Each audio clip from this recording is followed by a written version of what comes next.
गणपतीनाथ भगवान की जय। माऊली ज्ञानेश्वर महाराज की जय। जगद्गुरु तुकाराम महाराज की जय। सद्गुरु जोग महाराज की जय।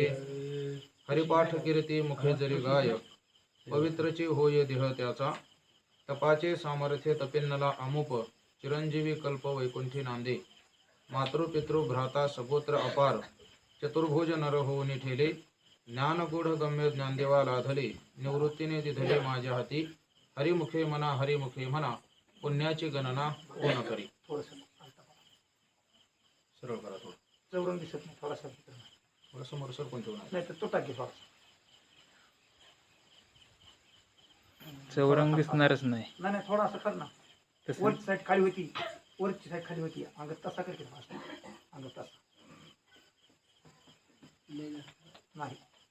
हां दिसते. गुरुर्ब्रह्मा गुरुर्विष्णू गुरुर्देव महेश्वरः, गुरु साक्षात परम ब्रह्म तस्मै श्री गुरवे नमः. ज्ञानेशं ज्ञानमूर्तिं च साक्षात प्रेमस्वरूपिणीं, नामदेवं दयामूर्तिं नाथं वन्दे पुनः पुनः. वैराग्यस्य परामूर्तिं देहुक्षेत्रनिवासिनीं, तुकाराम महाराज भक्तराज चतुष्टयं. संपाद्य ज्ञानं च विधाय भक्तिं, विलोकितो येन समाधिराजः. वैराग्यवन्तं सुविचारयुक्तं, नमामि जोगं शिरसा गुरुन्तं. संत श्रेष्ठ ज्ञानेश्वर महाराजांच्या हरिपाठ या ग्रंथाचं चिंतन आपण अधिक मासाच्या निमित्ताने करत आहोत. आपल्यासमोर आज उपस्थित असलेला अभंग हा 17व्या क्रमांकाचा हरिपाठ कीर्ती मुखे जरी गाय असा हा अभंग आहे. जीवनामध्ये जीवन जगत असताना सगळ्याच गोष्टी आपल्या मनासारख्या होत नसतात. त्याच्यातला आजचा आपला प्रसंग आहे. इकडचे डीपी जळाली, इकडच्या डीपीवर काय झालं कोणाला दोन्ही कोण हे आपल्याला लांब लांबून काय मागता.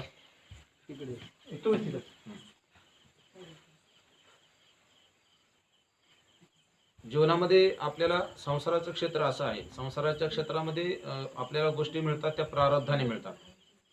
काही गोष्टी संसारामध्ये प्रयत्नाने मिळतात, काही गोष्टी प्रारब्धाने मिळतात आणि काही गोष्टी कृपेने प्राप्त होत असतात.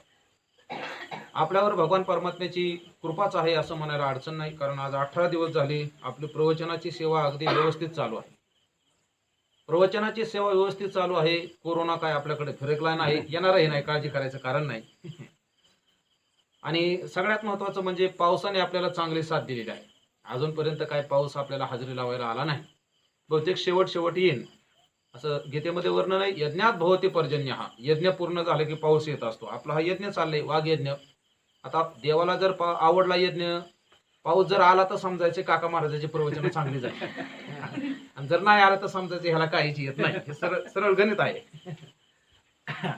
तर काही गोष्टी प्रयत्नाने मिळतात, काही प्रारब्धाने मिळतात, काही कृपेने मिळतात. आपलं तसं प्रारब्ध थोडं अनुकूल आहे.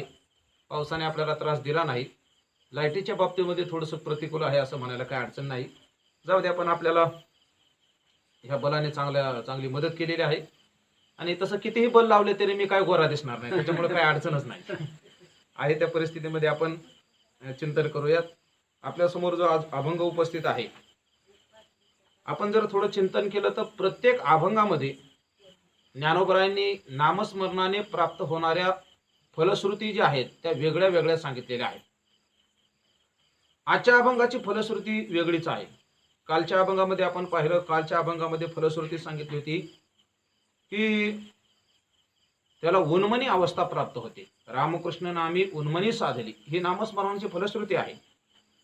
त्याच्या पाठीमागच्या अभंगामध्ये जर पाहिलं, एक नाम हरी द्वैत नाम दुरी अद्वैत कुसरे विरळा जाणे, तर या अभंगामध्ये सर्वा घटी रामदे हा देही एक, सगळीकडे त्याला आत्मस्वरूपाची प्रतीती येते. हे नामस्मरणाची फलश्रुती सांगितलेली आहे.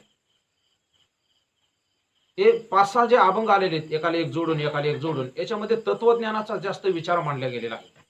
मला तेवढा तो मांडता आला नाही आणि आपल्यासमोर तो मांडण्याचा मी थोडा अट्टासही केला नाही. कारण आपल्याला ऐकण्याची सवय नसते, संस्कार नसतात, आणि जास्त जर वेदांताच्या प्रक्रिया जर सांगत बसलो तर झोप येण्याची दाट शक्यता असते. इथून पाठीमागच्या अभंगामध्ये 5-6 अभंगामध्ये तत्वज्ञानाचा जरा जास्तच प्रभाव हरिपाठामध्ये या अभंगामध्ये आपल्याला दिसून येतो. अर्थात नामस्मरणाचंच महात्म्य आहे, पण तत्वज्ञान तत्वज्ञानाने प्राप्त होणारी अवस्था नामस्मरणाने कशी प्राप्त होते असं चिंतन पाठीमागं केलेले तत्वज्ञानाचा त्याच्यामध्ये आपल्याला तत्वज्ञानाची छाया दिसून येते. इथून पुढचे अभंग जास्त तत्वज्ञानाकडे झुकलेले दिसत नाहीत. या अभंगामध्ये जी आजच्या फलश्रुती सांगितलेली आहे ती फलश्रुती आहे पवित्रची होय देह त्याचा. ज्ञानोबराय सांगतात मुखाने जरी आपण हरिपाठाचं चिंतन केलं, हरिपाठ कीर्ती मुखे जरी गाय, पवित्रची होय देह त्याचा. हरिपाठाची कीर्ती म्हटलं, या हरिपाठ नाही म्हटलेलं. थोडं आपण बारकाव्यानं जर चिंतन करायचा प्रयत्न केला तर ज्ञानोबराय सांगतात हरिपाठ कीर्ती, हरिपाठाची कीर्ती. कीर्ती शब्दाचा अर्थ आहे मोठेपणा. कीर्ती कोणाची होते? जो मोठा असतो त्याची कीर्ती होते. हरिपाठ मोठा आहे. ज्ञानोबराय सांगतात हरिपाठाची कीर्ती जर मुखाने गायली की हरिपाठाने हे प्राप्त होतं, हरिपाठाचं चिंतन केल्यानंतर माणसाच्या जीवनामध्ये काय संकट आली तर ते संकटही माणसापासून दूर जातात. हरिपाठ शब्दाचा अर्थ आहे फक्त हरिनामाचं स्मरण किंवा नामस्मरण एवढाच अर्थ नाही. हरिपाठ या शब्दाने नामस्मरण तर घ्यायचं, पण हरेचा पाठ ज्याच्याने केला जातो. हरेचा पाठ म्हणजे काय? मग हरेचा पाठ म्हटल्यानंतर आपल्याला चिंतन असं करता येतं. थोडा विस्तार जर करायचा झाला तर हरेचा पाठ म्हणजे हरेच्या स्वरूपाचं चिंतन करता येईल. हरेच्या स्वरूपाचं चिंतन म्हणजे सुद्धा हरिपाठच होतो. ऐका, हरेचा आता स्वरूप म्हटलं की वेदांतामध्ये थोडं प्रवेश करायचं झालं तर दोन प्रकारचं स्वरूप आहे. एक सगुण स्वरूप आहे, एक निर्गुण स्वरूप आहे. हरेच्या निर्गुण स्वरूपाचं चिंतन केलं तरी तोही हरिपाठच आहे. हरेच्या सगुण स्वरूपाचं चिंतन केलं तो सुद्धा हरिपाठच आहे. म्हणजे स्वरूप चिंतनाला सुद्धा आपल्याला हरिपाठ असं म्हणता येतं. कीर्तनाचे प्रकार सांगितले नाही. गुण कीर्तन एक, लीला कीर्तन आहे आणि स्वरूप कीर्तन आहे. ऐका, दुसरं लीला कीर्तने. हरीच्या लीला गायल्या आपण, भगवान परमात्म्याच्या लीला जर गायल्या तर या लीला गायल्यानंतर काय होतं, काय प्राप्त होतं? नाथ भागवतामध्ये खूप सुंदर चिंतन केलेले. नाथ महाराज भागवतामध्ये सांगतात हे कृष्ण चरित्रे वर्णिता चोरटा वाल्मिकी झाला सरता. नाथ महाराज सांगतात अहो चोऱ्या करणारा वाल्या कोळी, त्याचं चरित्र आपण विस्ताराने पाहून आलो. एकही दिवस असा त्याच्या जीवनामध्ये उगवत नव्हता की तो कोणाला मारत नव्हता आणि चोऱ्या करत नव्हता. असा असतानाही त्याचं जीवन एवढं पवित्र झालं. नाथ भागवतामध्ये नाथ महाराज सांगतात चोरटा वाल्मिकी झाला सरता. तो सरता झाला म्हणजे परमात्मा स्वरूपाला प्राप्त झाला. कशामुळे प्राप्त झाला? ही कृष्ण चरित्रे वर्णिता किंवा ऐकता. भगवान परमात्म्याच्या लीला कथा जर ऐकल्या तर काय प्राप्त होतं? भगवान परमात्म्याच्या स्वरूपाची प्राप्ती होते. आता थोडं लीला, क्रिया आणि कर्म याच्यात थोडा बारकावा आहे. कर्म कशाला म्हणायचं, क्रिया कशाला म्हणायचं आणि लीला कशाला म्हणायचं? ऐका, कर्म त्याला म्हणतात की ज्याच्यामध्ये कर्तृत्वाचा अभिमान असतो आणि कर्मफलाची आसक्ती असते. आता हे विषय आपला मागे येऊन गेलेला आहे, मी आता विस्तार करणार नाही, थोडंसं फक्त स्पर्श करतो आणि पुढे जातो. जे करत असताना कर्माचा अभिमान असतो आणि कर्मफळाची आसक्ती असते त्याला कर्म असं म्हणतात. क्रिया वेगळी आहे. क्रिया करावं लागत नाही, क्रिया आपोआप होत असतात. जांभळी देणं, शिंक येणं या क्रिया आहेत, याला कर्म म्हणत नाही. का कर्म म्हणत नाही? का आतापर्यंत असं कुठं तुम्हाला ग्रीनिस बुक मध्ये एखाद्याने नोंद दिलेले आयुष्यामध्ये एवढ्या वेळेस मी शिंकलो, असं ग्रीनिस मध्ये बुक नोंद केलेलं आहे का? किंवा मी कीर्तनामध्ये बसल्यानंतर इतक्या जांभळ्या दिल्या महाराजांचं लक्षण असताना, असं काय कोणी लिहून ठेवले का? कारण जांभळी येणं, शिंक येणं, ढेकर येणं याला कर्म म्हणत नाहीत. का कर्म म्हणत नाहीत? कारण याचा कोणाला अभिमानही नसतो आणि मी इतक्या जांभळ्या दिल्या म्हणजे कीर्तन झाल्यानंतर मला इतकं पाकिट दिलं पाहिजे असंही काही कोणी म्हणत नाही. ऐका, म्हणून कर्म त्याला म्हणतात ज्याच्यात कर्तृत्वाचा अभिमान असतो आणि कर्मफळाची आसक्ती असते त्याला कर्म म्हणा. क्रिया त्याला म्हणतात ज्याच्यात कर्तृत्वाचा अभिमानही नाही, कर्मफळाची आसक्तीही नाही, त्याला म्हणतात क्रिया. पण लीला वेगळे आहेत. लीला कशाला म्हणतात? लीलेमध्ये सुद्धा अभिमान नाही, लीलेमध्ये सुद्धा फळाची आसक्ती नाही, पण लीला श्रवण करणारा, लीला वर्णन करणारा जो आहे त्याचा उद्धार करणाऱ्या लीला असतात. म्हणून तुकाराम महाराज सांगतात चरित्र ते उच्चारावे केले देवे गोकुळी. गोकुळामध्ये भगवान परमात्म्याने जे काही चरित्र केलं त्याचा उच्चार करा. उच्चार का? कारण उच्चार मात्राने फलश्रुती आहे. हरि उच्चारणी अनंत पापराशी किंवा अभंग हरिपाठ कीर्ती मुखे जरी गाय. मुखाने आपण भगवान परमात्म्याची कीर्ती गायची आहे. आपण गवळणी म्हणतो, अभंग म्हणतो, याच्यामध्ये काय आहे? याच्यामध्ये देवाच्याच लीला आहेत. मग देवाच्या लीला आहेत म्हणजे देवाचं स्वरूप आहे, संतांचा महिमा आहे, संतांच्या नामाचं चिंतन आहे, म्हणजे संतांच्या नामाचं काय महात्म्य आहे त्याचं वर्णन आहे, संतांच्या स्वरूपाचं काय महात्म्य आहे त्याचं वर्णन आहे, संतांच्या ठिकाणी असणारी स्वरूप शक्ती काय आहे म्हणजे स्वरूप महात्म्य काय आहे, शक्ती महात्म्य काय आहे त्याचं चिंतन आहे. संत आणि देव हे दोन वेगळे नाहीच. देवते संत निमित्त त्या प्रतिमा असं वर्णन आहे. प्रतिमा वेगळे आहेत असताना देव आणि संत वेगळे नाही. देव आणि संत एकच आहे. तुकोबाराय सांगतात, तुझं मज नाही भेद केला सहज विनोद. देवा तुझ्यामध्ये आणि माझ्यामध्ये भेद नाही. म्हणून भगवान आपलं चिंतन होऊन गेलं होतं पहा, की गुरुचं चिंतन उद्धार कोण करतो? देव उद्धार करतो, वेद उद्धार करतो, संत उद्धार करतात. देवाला देव या अवस्थेमध्ये राहून किंवा देव या खुर्चीवर बसून उद्धार करता येत नाही. देवाला संत या पदावर यावं लागतं, मग उद्धार करावा लागतो. कोणाला यावं लागतं? देवालाच यावं लागतं. म्हणजे देवच संत होऊन येत असतो. ऐका, म्हणून संतांचं वर्णन केलं काय आणि देवाचं वर्णन केलं काय, ते देवाचंच वर्णन होऊन जात असतं. गमत सांगतो तुम्हाला. लहान लेकराला घेऊन बाई जेवायला जाते. कुठं? सवासणीचं जेवण असतं, निमंत्रण देतात सौभाग्यवती बायकांना, ते जातात जेवायला. जेवायला गेल्यानंतर नाथ महाराजांनी भागवतात गोड रंगवलेले, म्हणजे आई म्हणजे देव आहे आणि मुलगा म्हणजे संत आहे असं तिथं कल्पना आहे. गमत ऐका, आई जेवायला गेली, आता आई जाणार तिथं लेकरू जाणारच आहे. लेकराला घेऊन गेली. लेकराला घेऊन गेल्यानंतर तो घरमालक जो होता ना, घरमालक म्हणला, बाई तुमच्या करता मस्त पैठणी आणलेली, इचलकरंजीहून साडी आणलेली, हो खूप महागाची साडी आणलेली, तुमच्या करता पंच पक्वान्नाचं जेवण आहे, हे सगळं तुम्हाला मिळणार आहे, पण ह्या लहान लेकराला तुम्ही हिथून हाकलून लावा. ती बाई काय म्हणेन? ती म्हणेन, तुझ्या त्या पैठणीला काडी लाव आणि तुझं जीवन तिकडं गटारीत नेऊन टाक, मला याचं काय घेणं देणं नाही. माझ्या लेकराला असं म्हणतो. कशा करता सांगितलं? संतांच्या विषयी देवाची ही धारणा आहे. म्हणून तुकोबाराय सांगतात की आपण जर देवपूजा करायला बसलो आणि देवपूजा करायला बसल्यानंतर जर संत दारामध्ये आले तर माणसाने काय करावं? देव सारावे परते संत पूजाव्या. देवपूजा तशी बाजूला ठेवून द्यावी आणि पहिली संतांची पूजा करावी. असं जर नाही केलं, संत जर दारात बसून राहिले तर येते दगड तैसे वरी मंत्र पुष्प देवाश्री.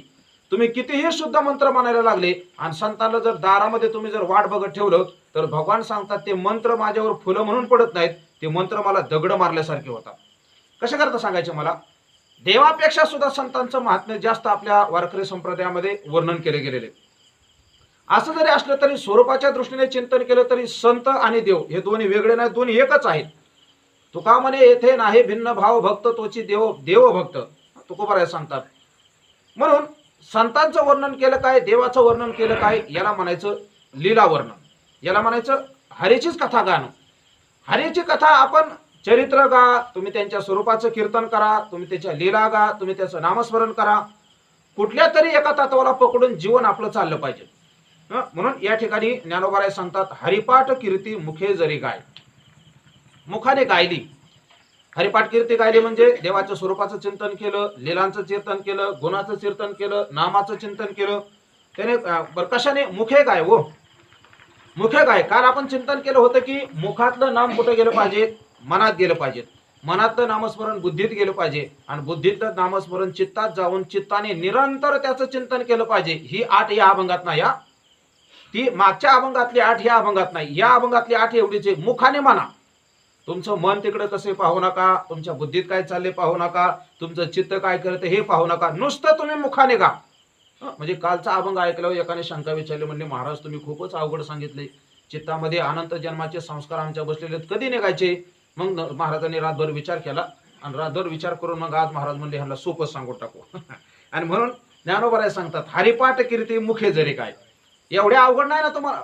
अहो लोकाला अवघड जमतच नाही. अवघड कोणी न करी सांगता सुलभ बहुता गोड वाटे. उमेशभाई दृष्टांत सांगत असतात. जुना काळ, जुन्या काळामध्ये बायकांना नदीहून पाणी आणावं लागायचं. नदीहून पाणी, ती बाई पाणी आणायची आणि हे कारभारी गडी होते, कडक कपडे घालायचे, इकडे तिकडे फिरायचे. शेजाऱ्याच्या दारामध्ये विहीर खणल्याने बाईने पाहिजे. आता दुसऱ्याचं सहन झालं ते त्याला बाई कसं म्हणावं? नवऱ्याला संध्याकाळी तिने करापलेल्याच भाकरी खायला घातली. आतापर्यंत असं कधी झालं नव्हतं. तो म्हणला, का ग आज स्वयंपाक काय दुसऱ्या कोणी केला काय? म्हणजे का काय झालं? काय झालं म्हणजे भाकरी तर सगळ्या करपलेल्याच आहेत.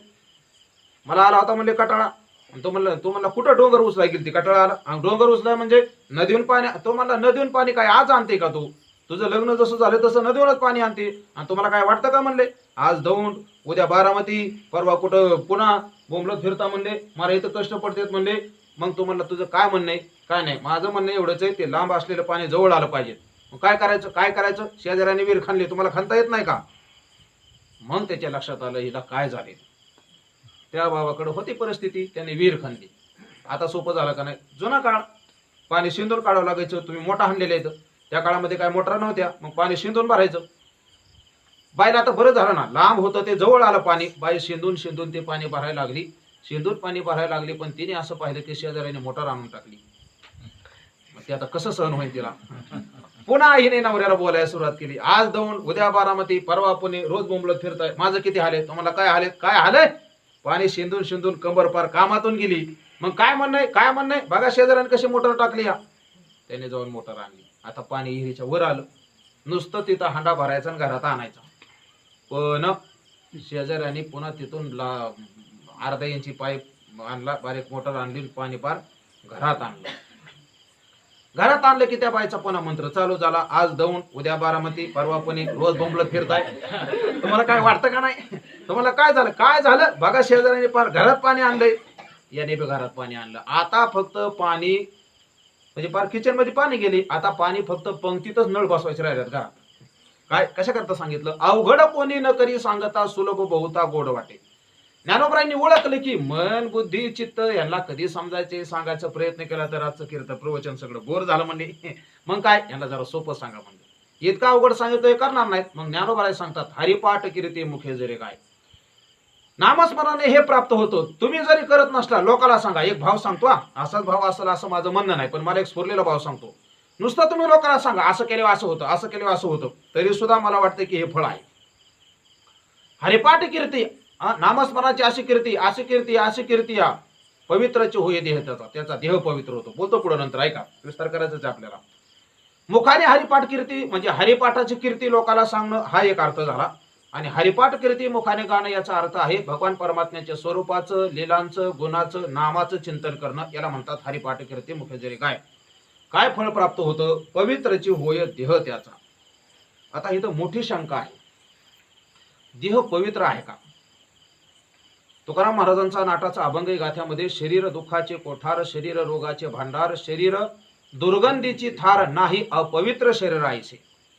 या शरीराचा विचार केला तर शरीर रोगाचं भांडार आहे असं वर्णन आहे बरं का शास्त्रामध्ये, की 72,000 रोग आपल्या शरीरामध्ये आहेत, सगळ्याच्या शरीरामध्ये आहेत.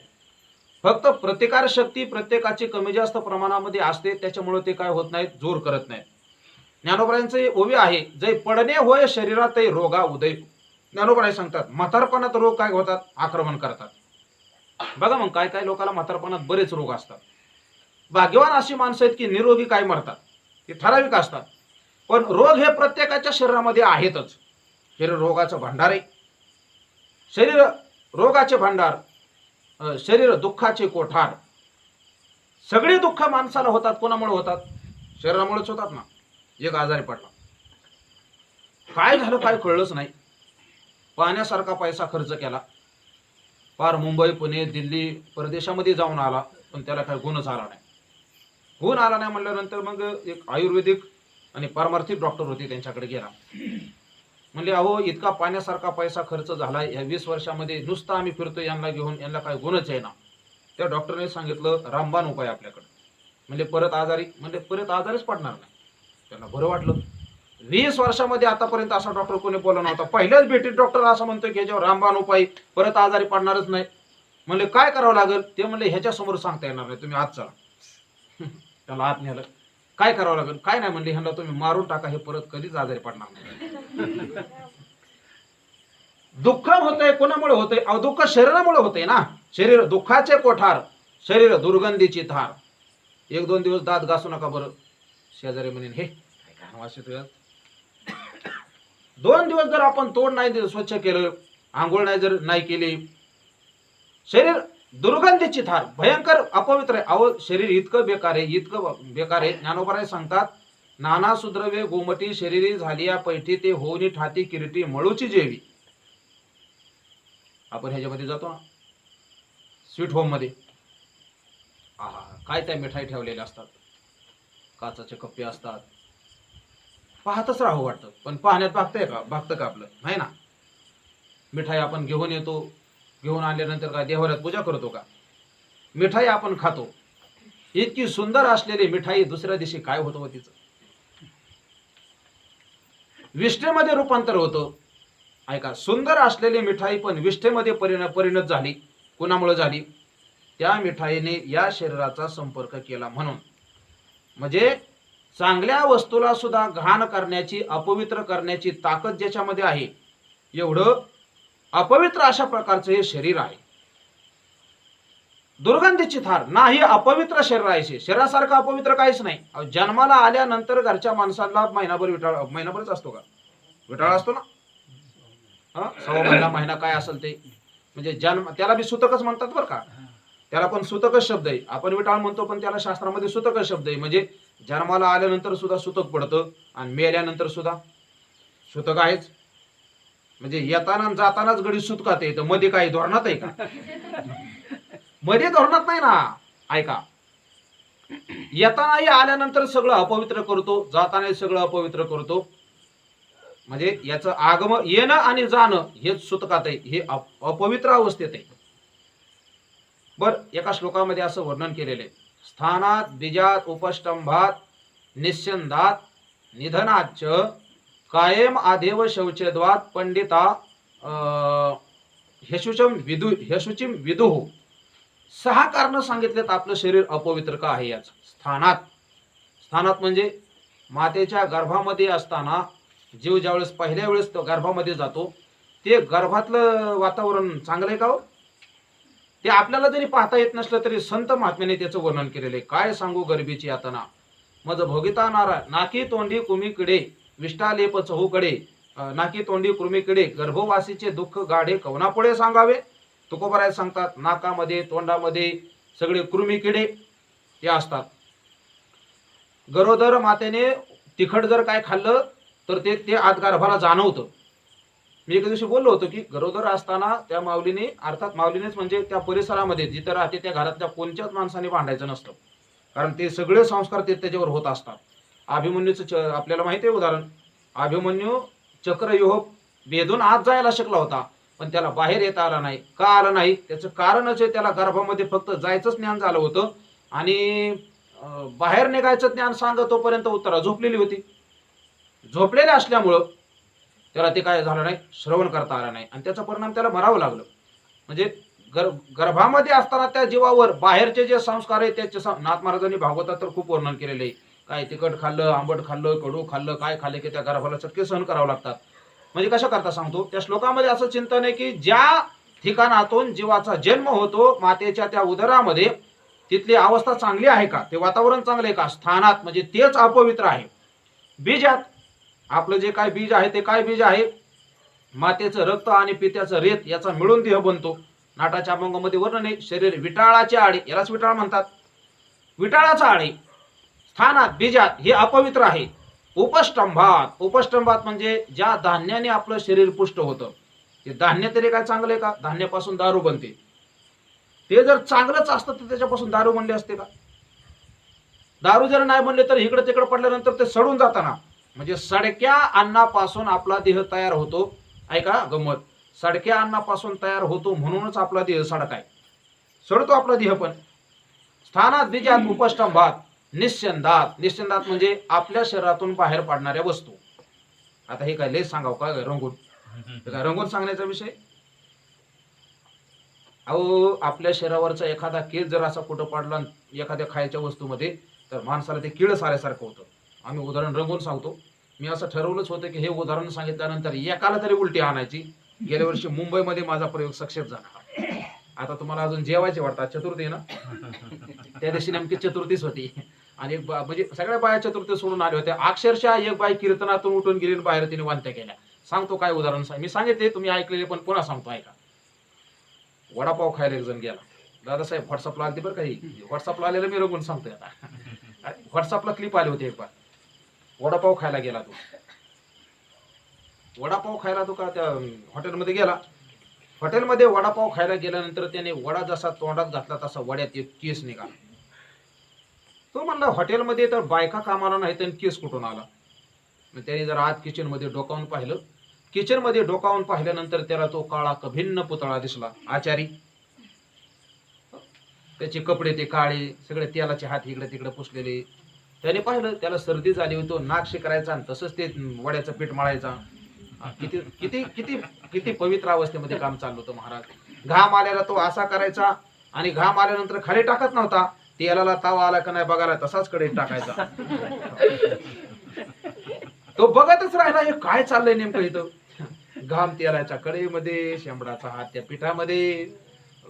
आणि ते काम झाल्यानंतर तो गेला बाथरूमला गेल्यानंतर हात बी धुला नाही काय नाही, आला तसाच लुंगीला कपड्याला हात पुसत होता आणि तसाच हात पुन्हा त्या वड्यात घातला. तसेच वडे चोरायचा कार्यक्रम चालू. आणि वडे चोरायचा कार्यक्रम चालू. वडे खूप टेस्टेड होते. त्याने हाफ बनेल घातलेलं होतं, तो वडे करत होता. वड्याला कारागिरी एकच, वड्याला मागणी खूप होती हो. आता गोल करायचा वेळच नव्हता. तो नुसता असं करायचा, बगलत दाबायचा कडेच सोडायचा. असं करायचा, बगलत दाबायचा कडेच सोडायचा. त्याचा परिणाम असा झाला, बगलेतले केस वाड्यात आणि वाड्यातले केस ह्याच्या तोंडात. हो, कशा करायचा सांगतोय. हो, आपल्या शरीरातून बाहेर पडणाऱ्या ज्या वस्तू आहेत, आता सगळ्याच घ्या तुम्ही. मल, मूत्र, घाम, नाकातून, कानातून किती घाण बाहेर पडते. अहो, शरीर जर पवित्र असतं तर या घाण वस्तू शरीरातून बाहेर पडल्याच नसत्या. ऐका, भक्तायसे जाना जे देह उदास, याचं हे एक कारण आहे की इतका अपवित्र असलेला देह त्या अपवित्र असलेल्या देहाची संगत कशाला करायची. म्हणून संत महात्मे अपवित्र असलेल्या या देहाला काय करतात, सोडून देतात. कृपया करून वडा जेवताना आठवू नका, चतुर्थी सोडताना वांत्या होत्या काय. म्हणून निश्चंदात म्हणजे या शरीरातून सगळ्या घाण वस्तू, अपवित्र वस्तू बाहेर पडतात. म्हणून हे शरीर अपवित्र आहे. निधनादपी, 5वं कारण सांगितलंय, हे शरीर मरणार शरीर आहे. कितीही तुम्ही जपायचा प्रयत्न केला, किती काजू खा, बदाम खा, किती व्यायाम करा, कितीही चालायला जा, काही जा, एक दिवस हे शरीर काय होणार आहे, पडणारच आहे. आणि स्थानात बीजात उपष्टंभात निश्चिंदात निधनादपी कायम आधेय शौचत्वात. देवपूजा करायची जर असेल तर आपल्याला स्नान करून नंतर देवपूजेला बसावं लागतं. कुठलाही धार्मिक कार्य करताना ग्रंथ वाचायचा असेल तरी हातपाय धुवून सगळं व्यवस्थित करून मगच येऊन बसावं लागतं. याचा अर्थ काय झाला, याचा अर्थ असा झाला की स्नान करायच्या अगोदर आपला देह अपवित्र आहे, त्याला पवित्र करावं लागतं आणि पवित्र करून नंतरच आपल्याला वापरता येतं. याला म्हणतात आधेय शौचत्वात, म्हणजे नसलेली पवित्रता त्याच्या ठिकाणी आणावं लागती. म्हणून देह काय आहे, अपवित्र आहे. आता देहाचं चिंतन करताना वेदांताने 3 देह सांगितलेत. एक स्थूल देह आहे, एक सूक्ष्म देह आहे आणि एक कारण देह आहे. ऐका, स्थूल देह कशाला म्हणायचं, आपल्या बाहेरच्या डोळ्याने आपल्याला जो दिसतो त्याला स्थूल देह म्हणतात. हे हात पाय कान वगैरे सगळं दिसतं आपल्याला, याला स्थूल देह म्हणतात. सूक्ष्म देह कशाला म्हणायचा, सूक्ष्म देहाच्या बाबतीमध्ये शास्त्रकारामध्ये मतभेद आहेत. कुणी 17 तत्वाचा मानला, कोणी 21 तत्वाचा मानला, कोणी 24 तत्वाचा मानला. आपण हरिपाठात म्हणतो ना 7 5 3 दशकांचा मेळा, नाथमानांच्या हरिपाठात आहे, ह्याच्यातच आहे. एकतत्वी कळात, हा यातच आहे ना आपल्या नित्यनेमनामेमध्ये. मग हे जे आहे, ऐका, पंच ज्ञानेंद्रिय, पंचकर्मेंद्रिय, पंचप्राण किती झाले, 5 त्रिक 15, बरोबर. पंच ज्ञानेंद्रिय, पंचकर्मेंद्रिय आणि 5 प्राण हे मिळून झाले 15. आणि मन, बुद्धी, चित्त, अंतकरण हे सगळं मिळून जर एकच धरलं तर 16 तत्वाचा देह मानला. काय नाही, किती मानला, 16 तत्वाचा मानला. मन, बुद्धी, चित्त आणि अंतकरण हे मन आणि चित्त एकच धरलं आणि बुद्धी आणि अहंकार हे एक, 4चे 2च विभाग केले तर किती होतात, मग 15 आणि 2 17 होतात. आणि 4 वेगवेगळे जर धरले तर 15 आणि 4 19 होतात. याला काय म्हणतात, सूक्ष्म देह म्हणतात. सूक्ष्म देहाची गंमत अशी आहे, सूक्ष्म देह दिसत तर नाही पण त्याच्याशिवाय काहीच होत नाही. याच्याकरता थोडं बोलत असतो. एखादा गावात असा माणूस असतो, तो समोर कुठल्याच कामात दिसत नाही पण गावात त्याच्याशिवाय भांडणच होत नाहीत. हे सांगितलं तुम्हाला कळलं थोडं. काय पुढं कुठं दिसत नाही. आता डायरेक्ट बोलायचं तर शरद पवार, म्हणजे कीर्तनकार सगळेच बोलतात म्हणून मी धाडस केलं बोलायचं. काय तो माणूस कुठंच दिसत नाही पण राजकारणातलं पान त्याच्याशिवाय हालतच नाही, असं आहे. हे सामान्य सांगितलं. तो माणूस तरी दिसणार आहे पण आपलं जे सूक्ष्म देह आहे, हा सूक्ष्म देह कोणालाच दिसत नाही. कुणाला दिसत नाही, पण तरी सुद्धा त्याच्याशिवाय काहीच हालत नाही, त्याला सूक्ष्म देह म्हणायचं. आणि तिसरा कारण देह आहे. कारण देह म्हणजे आपल्याला असलेलं आपल्या आत्मस्वरूपाचं अज्ञान. आपला आत्मा सच्चिदानंद रूप आहे, व्यापक आहे, याचं आपल्याला अज्ञान आहे. आपल्याला वाटते की मी एवढाच आहे, काळ्यावडीत राहणार आहे, हे माझं घर आहे, एवढ्या घरात मी बसतो, हे आपलं ज्ञान आहे. आपल्याला आपल्या आत्मस्वरूपाचं ज्ञान आहे. आपल्या आत्मस्वरूपाचं जर ज्ञान असतं तर आपण त्याला व्यापक असलेल्या आत्म्याला एवढ्या एवढ्या घरात कोंडून ठेवलं नसतं. लोक म्हणतात मला काय समजला, मी मी मी म्हणजे कोण. आम्ही सांगत असतो, मी कोण आहे ह्याचा जर शोध घ्यायचा असला का नाही, घरी गेल्यावर एक काम करा. बहुतेक शाळेतले पोरं सगळ्यांच्याच घरी आहेत, त्यांच्याकडे भूगोलाची पुस्तकं असतील. त्या भूगोलाच्या पुस्तकामध्ये विश्वाचा नकाशा तुम्हाला सापडेल.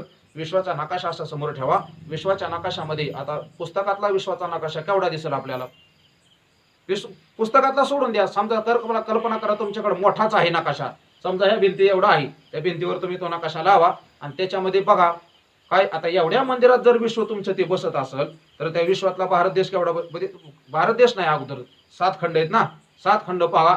त्या 7 खंडातला आशिया खंड पहा, आशिया खंडातला आपला भारत पहा, भारतामध्ये आपलं महाराष्ट्र राज्य पहा, महाराष्ट्र राज्यामध्ये आपला पुणे जिल्हा पहा, पुणे जिल्ह्यामधला आपला दौंड तालुका पहा, दौंड तालुक्यामधलं आपलं काळेवाडी गाव पहा, काळेवाडी गावामधलं आपलं संत तुकाराम नगर पहा, संत तुकाराम नगर मधलं काकासाहेब पाण्याचं घर पहा, आणि काकासाहेब पाण्याच्या घरात कोपऱ्यात बसलेला काकासाहेब पहा. केवढा दिसल हो, केवढा दिसल अहो. आणि आपण म्हणतो मला काय समजला, तुला समजलं हाडन राख, मेल्यावर काय होणार आहे तुझं. कशा करता सांगतोय, हा जो देह आहे, हा देह कसा आहे, मलमूत्राचा बांधा आहे, अपवित्र आहे, विटाळाचे आळे, शरीर अविद्येचा बांधा, शरीर अवगुणाचा रांधा, शरीरी वसे बहुत बाधा, नाही गुण सुद्धा एक शरीरी, एकही गुण या शरीरात नाही हो. पशु पक्षी मेल्यानंतर त्यांचे अवयव उपयोगाला येतात. माणसाच्या किडण्या बिडण्या सोडून द्या, थोडंफार नेत्रदान वगैरे आहे, पण तरी सुद्धा प्राण्यांच्या अवयवांचे जेवढे उपयोग होतात तेवढे माणसाच्या अवयवाचे होत नाहीत. म्हणून अपवित्र असलेलं हे शरीर, मी हे सांगत होतो, कारण देह म्हणजे काय, की आत्मस्वरूपाचं असलेलं अज्ञान, त्याला म्हणतात कारण देह.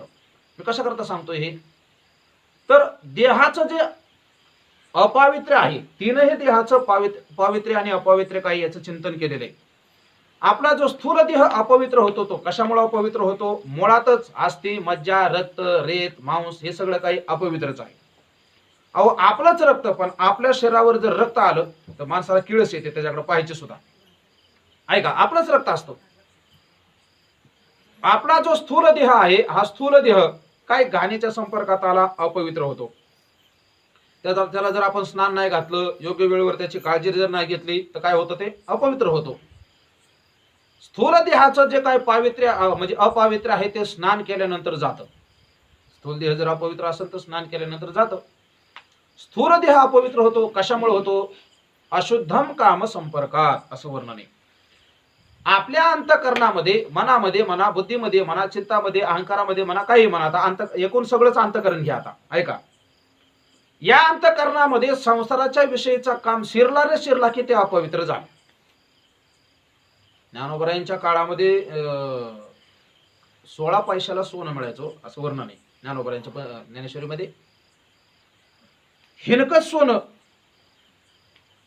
थोडं जर त्याच्यामध्ये सोन्यामध्ये काय मिळवलं तर ते ओरिजिनल सोनं राहत नाही. बहुतेक मला वाटतं ओरिजिनल सोनं हे खूप लवचिक असतं. त्याचं जर दाग करायचं असेल तर त्याच्यात काहीतरी हिनकस मिळवावंच लागतं, त्याच्याशिवाय दाग होत नाही. आणि बघा तुम्ही बदाम आणतात पोरांना लहान लहान, ते ओरिजिनल सोन्याचं असतं, ते लगेच असं दाबला की दबून जातो. पण काय काय दाग असे असतात ते तुम्ही दाबले तर ते हाताने दबत बी नाहीत. ते लावणारं जे सोनं आहे ते ओरिजिनल असतं आणि दबत नाही, त्याच्यामध्ये काहीतरी हिनकस मिसळावं लागतं. ऐका, थोडं जरी हिनकस मिसळलं तरी त्याचा ओरिजिनलपणा जातो. कशा करता सांगतोय, तसं अंतकरणामध्ये थोडा जरी काम शिरला तरीही अंतकरणाचं पावित्र्य निघून जातं. चला उदाहरण सांगतो, माहिती आहे तुम्हाला, पांडववनामध्ये गेले, जांभळीचं झाड होतं आणि वर एवढं जांभूळ होतं, पाहिलं ते. पाहिल्यानंतर खायची इच्छा झाली भीमाला, आणि भीमाला खायची इच्छा झाल्यानंतर भीमाने ते तोडलं. भगवान श्रीकृष्ण होते तिथं. अरे अरे म्हणले भीमा, तो काय केलं? म्हणजे का भूक लागली मला, खायला काय नाही? अरे काय खायला नाही, ठीक आहे, पण तो जे समोर आश्रम आहे त्या आश्रमामध्ये एक महात्मा बसलाय. तो महात्मा 2-3 महिन्यातून कधीतरी समाधीतून उत्थान वर येतो, उठतो आणि उठल्यानंतर त्याची खाण्याची ती व्यवस्था आहे. त्याला जर ते फळ नाही खायला मिळालं तर तो शाप देऊनच मारेल. आता काय करायचं? भगवान म्हणले काय नाही, फळ होतं तिथं लावायचं. म्हणजे कसं शक्य लावायचं? भगवंताने सांगितलं तुमच्या जीवनात जर तुम्ही काहीच पाप केलं नसेल तर हे फळ वर जाईल, तिथं लागेल. मग धर्मराजापासून सुरुवात. धर्मराजाने सांगितलं माझ्या जीवनात जर मी काहीच पाप केलं नसेल तर हे फळ वर जावं. 2 फूट वर गेलं फळ ते. अर्जुनाने तसेच प्रतिज्ञा केली, भीमाने केली, नकुलाने केली, सहदेवाने केली. गेलं ना फळ पार वर. 2च फूट राहिली होती जागा. द्रौपदी शिल्लक होती. द्रौपदीला सांगितलं सोड संकल्प आणि मन. द्रौपदी म्हणली 5 पांडवा व्यतिरिक्त माझ्या मनामध्ये जर काय संकल्प आला नसल तर हे फळ वर जाऊन चिटकावं. वर चिकटलं तर नाही, खालीच पडलं फळ ते. फळ खाली पडल्यानंतर सगळे चकित झाले, द्रौपदीकडे पाहायला लागले काय गडबड आहे नेमकी. भगवान सांगतात द्रौपदी अजूनही तुला चान्स आहे, तू खरं बोल. खरं बोललं का नाही माणसाला भगवान परमात्मा माफ करतात. खरं बोल. खरं बोल म्हणल्यानंतर तिने आठवायचा प्रयत्न केला आणि तिच्या असं लक्षात आलं एक दिवशी मी गॅलरीत असताना कर्ण समोरून चालला होता आणि कर्णाला पाहून तिच्या मनामध्ये असा विकल्प आला होता की 5 पांडवाबरोबर एवढा बी एक जर असता तर, असा विकल्प आला होता. कशा करता सांगतोय, थोडा जरी अंतःकरणामध्ये कामाने प्रवेश केला तरी अंतःकरणाची पवित्रता निघून जाते. अशुद्धम काम संकल्पात शुद्धम काम विवर्जनात. सूक्ष्म देह आपलं अंतःकरण हे विकाराने अपवित्र होतं.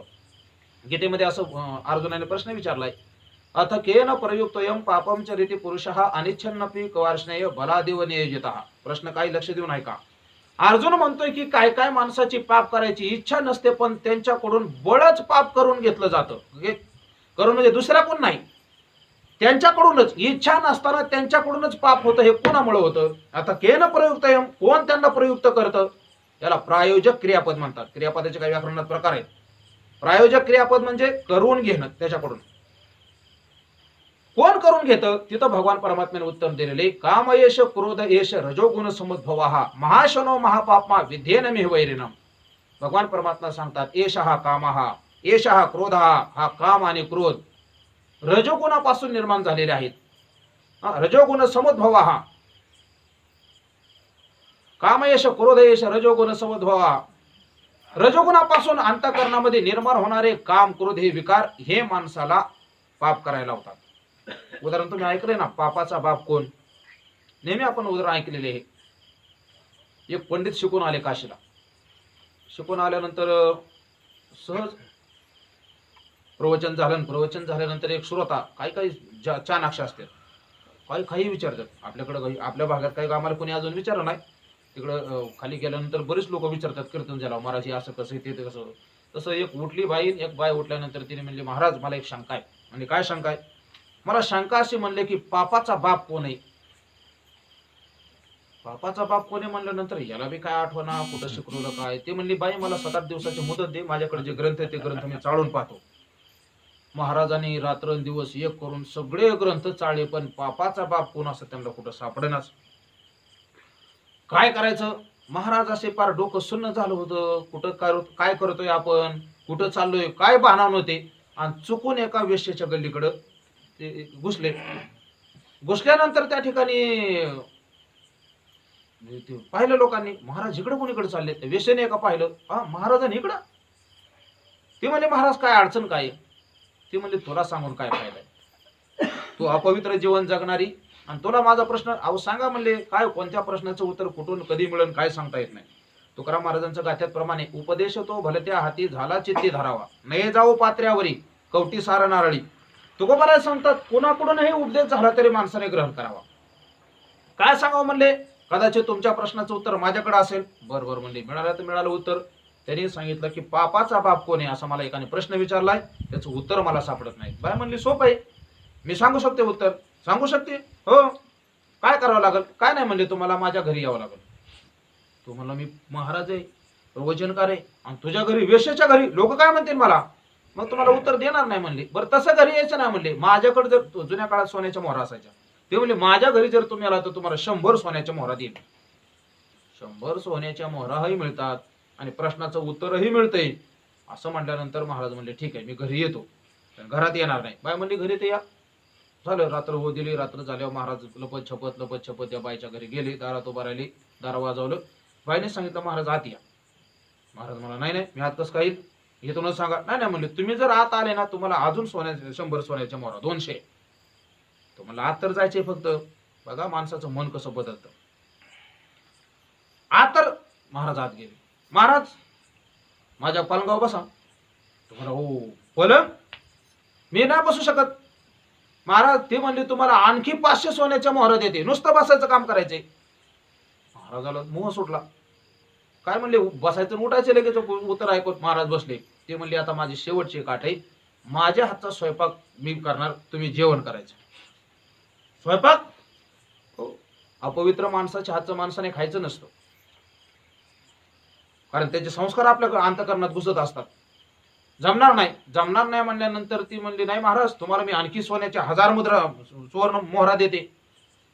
महाराज म्हणले 1000 सोन्याच्या मोहरा पण कोणी बघायला? महाराज म्हणले बरं चालतंय म्हणल्यानंतर त्या बाईने स्वयंपाक केल्यानंतर महाराज हाताने घेणार. थांबा म्हणले महाराज तुम्ही नाही खायचो मी तुम्हाला घास भरवणार. हो म्हणले काय चाललं नाही अजून सोन्याच्या 1000 मोहरा तुम्हाला. त्या बाईने हो ठीक आहे म्हणला. त्या बाईने असा हात घेतला. असा हात तोंडाजवळ नेला नाही. हातातला घास खाली टाकून दिला. जे खणकीने महाराजाच्या कानाखाली लावून दिली एक. महाराज म्हणले का? महाराज म्हणले हे तुमच्या प्रश्नाचं उत्तर आहे. तुम्ही एक तर महाराज असताना वाईट माणसाच्या घरी जाऊ नये. माझ्या घरी आला. बर घराच्या बाहेर उभा राहू काय काम असेल तर. तुम्ही घरात आला ठीक आहे. खाटावर बसू नये. खाटावर बसला. माझ्या हातचं खायला तयार झाला आणि माझ्या हातचं खायला तयार झाला. हे सगळं पाप तुमच्याकडून घडलं. ते कोणामुळे घडलं? लोभ मूलानी पापानी असं सूत्र आहे. सगळ्या पापाचं मूळ जर काय असेल तर ते लोभात आहे. ऐका गंमत.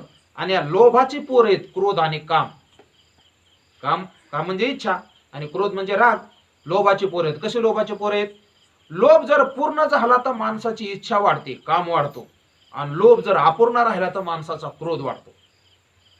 कल्पना करा शेजारची जमीन आपल्याला घ्यायची होती पण आपल्याला फसून दुसऱ्या शेजाऱ्याने घेतली. बरं वाटतं का? बरं वाटतं का? नाही ना. बरं कल्पना करा आपल्याला घ्यायची होती आपण जमीन घेतली. अजून शेजाऱ्याची ऐकायला होती. आपल्याला वाटलं एवढी मिळली अजून एवढी मिळली तर. लोभाच्या पूर्णतेमध्ये कामाचा जन्म आहे आणि लोभाच्या अपूर्णतेमध्ये क्रोधाचा जन्म आहे. कशा करता विस्तार चाललाय? ज्ञानोबराय सांगतात कामयश भगवान सांगतात कामयश क्रोधयश रजोगुण समुद्भवा महाशनो महापापमा विध्येन मे वैरेन. महाशना आशन शब्द आशन मराठीमध्ये क्रियापद संस्कृतमध्ये त्याला धातू म्हणतात. आशनाती म्हणजे खाणे. हे महाखादाडे काम क्रोध लोभ हे महाखादाडे. या विकाराने आतापर्यंत सगळ्याला खाल्लं. अनेक मोठे अभंग आहेत. ऐक खेळ्या तुझं सांगितलेले ऐसे जाणून खेळ रे. रविवारच्या अभंगामध्ये तुम्ही पहा उद्या मालिका शोधून. कोणाकोणाला खाल्लं? फक्त एकच सुटलं याच्यातून. खेळ्या माझी हनुमे शहाणा न पडे काम व्यसनी रे. कामची नाही तेथे क्रोधेचे कैसा तेथे कैचे भांडण रे. रामा गाड्याची आवडी मोठी म्हणून लंके पेने रे. ऐक खेळ्या तुझं सांगितलेले ऐसे जाणून खेळ रे. काय सांगितले बघा तिथं. कामची नाही तेथे क्रोधचे कैसा तेथे कैचे भांडण रे.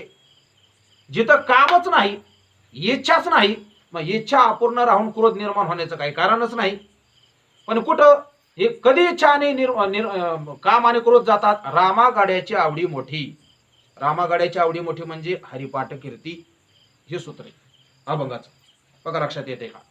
हरिपाठ कीर्ती मुखे जरी गाय. मुखाने जर आपण हरिपाठ कीर्ती गायली तर परमात्मा अंतःकरणामध्ये येतो आणि परमात्मा अंतःकरणामध्ये आला की बाहेरचे सगळे विकार आपोआप थांबले जातात.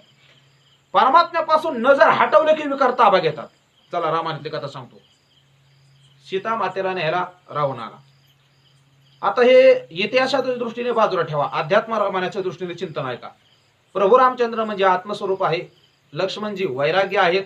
सीता ही भक्ती आहे आणि रावण हे कामाचं स्वरूप आहे.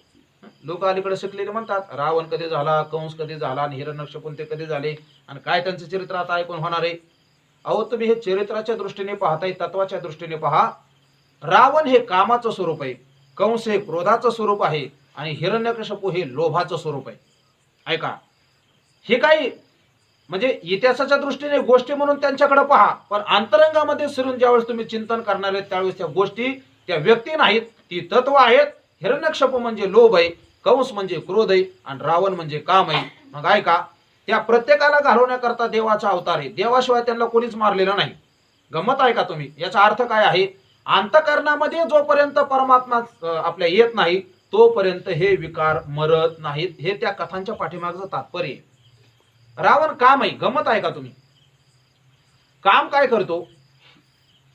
काम जीवाला देवापासून अगोदर काम कुठं येतो? ज्याच्या अंतःकरणात वैराग्य नाही तिथं काम येतो. गंमत आहे का तुम्ही?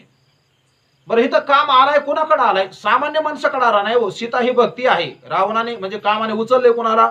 भक्तीला उचलले. भक्ती सुद्धा कामाच्या हातात जाऊ शकते. कधी जाऊ शकते? वैराग्य नसेल तर. म्हणून रावणाने मारीच मामाला सोन्याचं हरिण केलं आणि त्याच्या पाठीमाग रामाला काढून दिलं.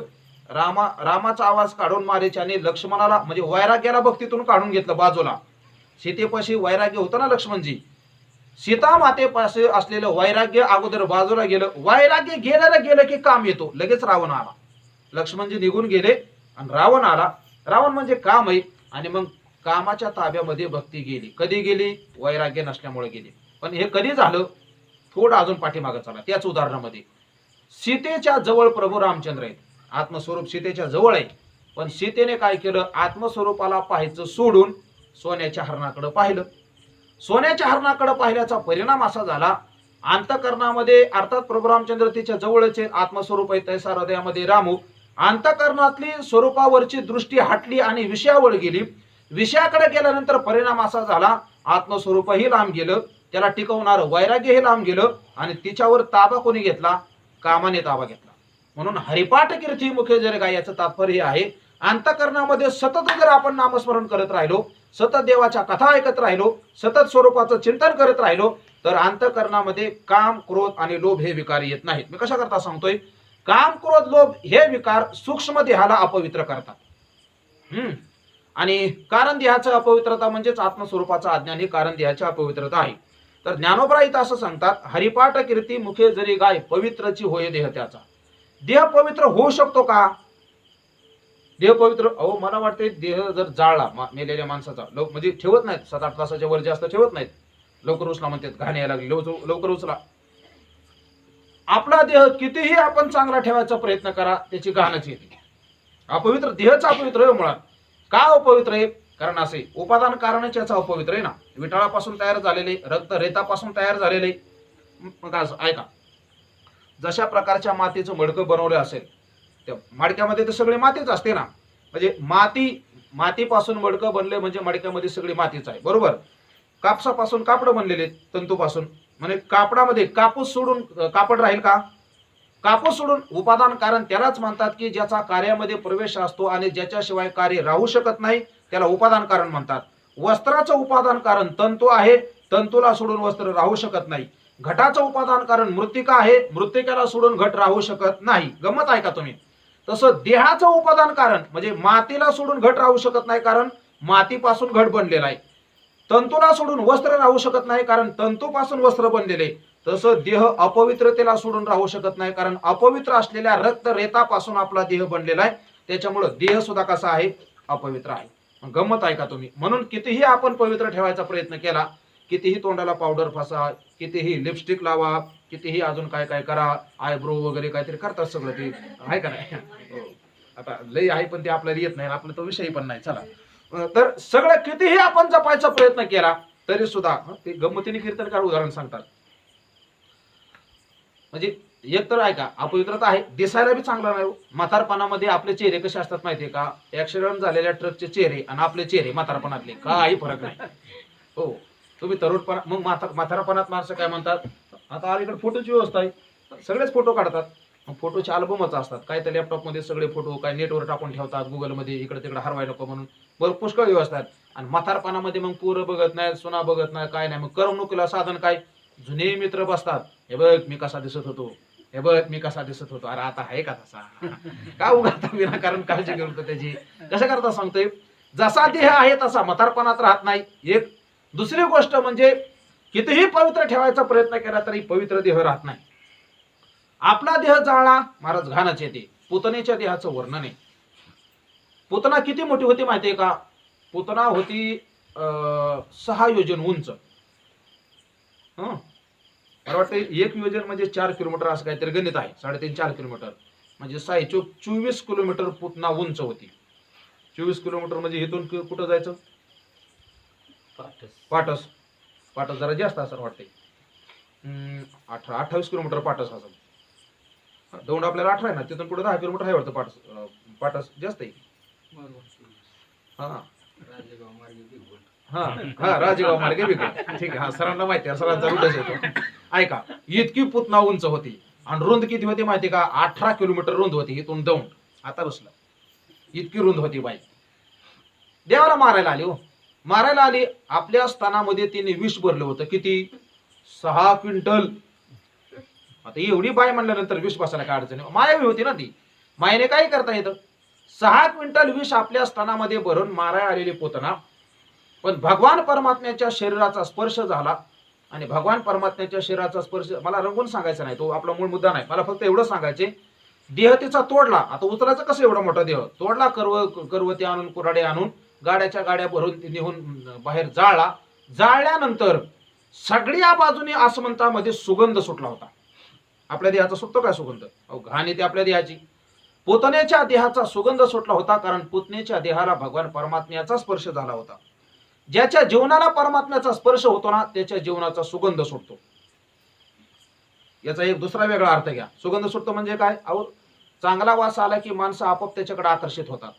तसं खरे ज्याची परमात्म्याकडे भक्ती आहे, ज्याचा खरा परमार्थ आहे. मी बऱ्याच वेळा बोललो, 2-4 वेळा झाला आपला विषय. खोटा परमार्थ असेल तर त्याला जाहिरात करावं लागते. खरा जर परमार्थ असेल जाहिरात करायची गरज नाही. आपोआप लोक त्याच्याकडे ओढले जातात. का? कारण त्याच्या जीवनाचा सुगंध लोकांना वाटायला लागतो. असा एक अर्थ आहे. आणि देह पवित्र होतो. आपला देह अपवित्रच राहतो. साधू संतांचा देह पवित्र. पवित्र तो देह वाणी पुण्यवंत जो वदे अच्युत सर्व काळ. बरं, त्याचा देह पवित्र होईल याच्यात नवल नाही. त्याच्या देहाचं चिंतन करणारे पवित्र होतात हो.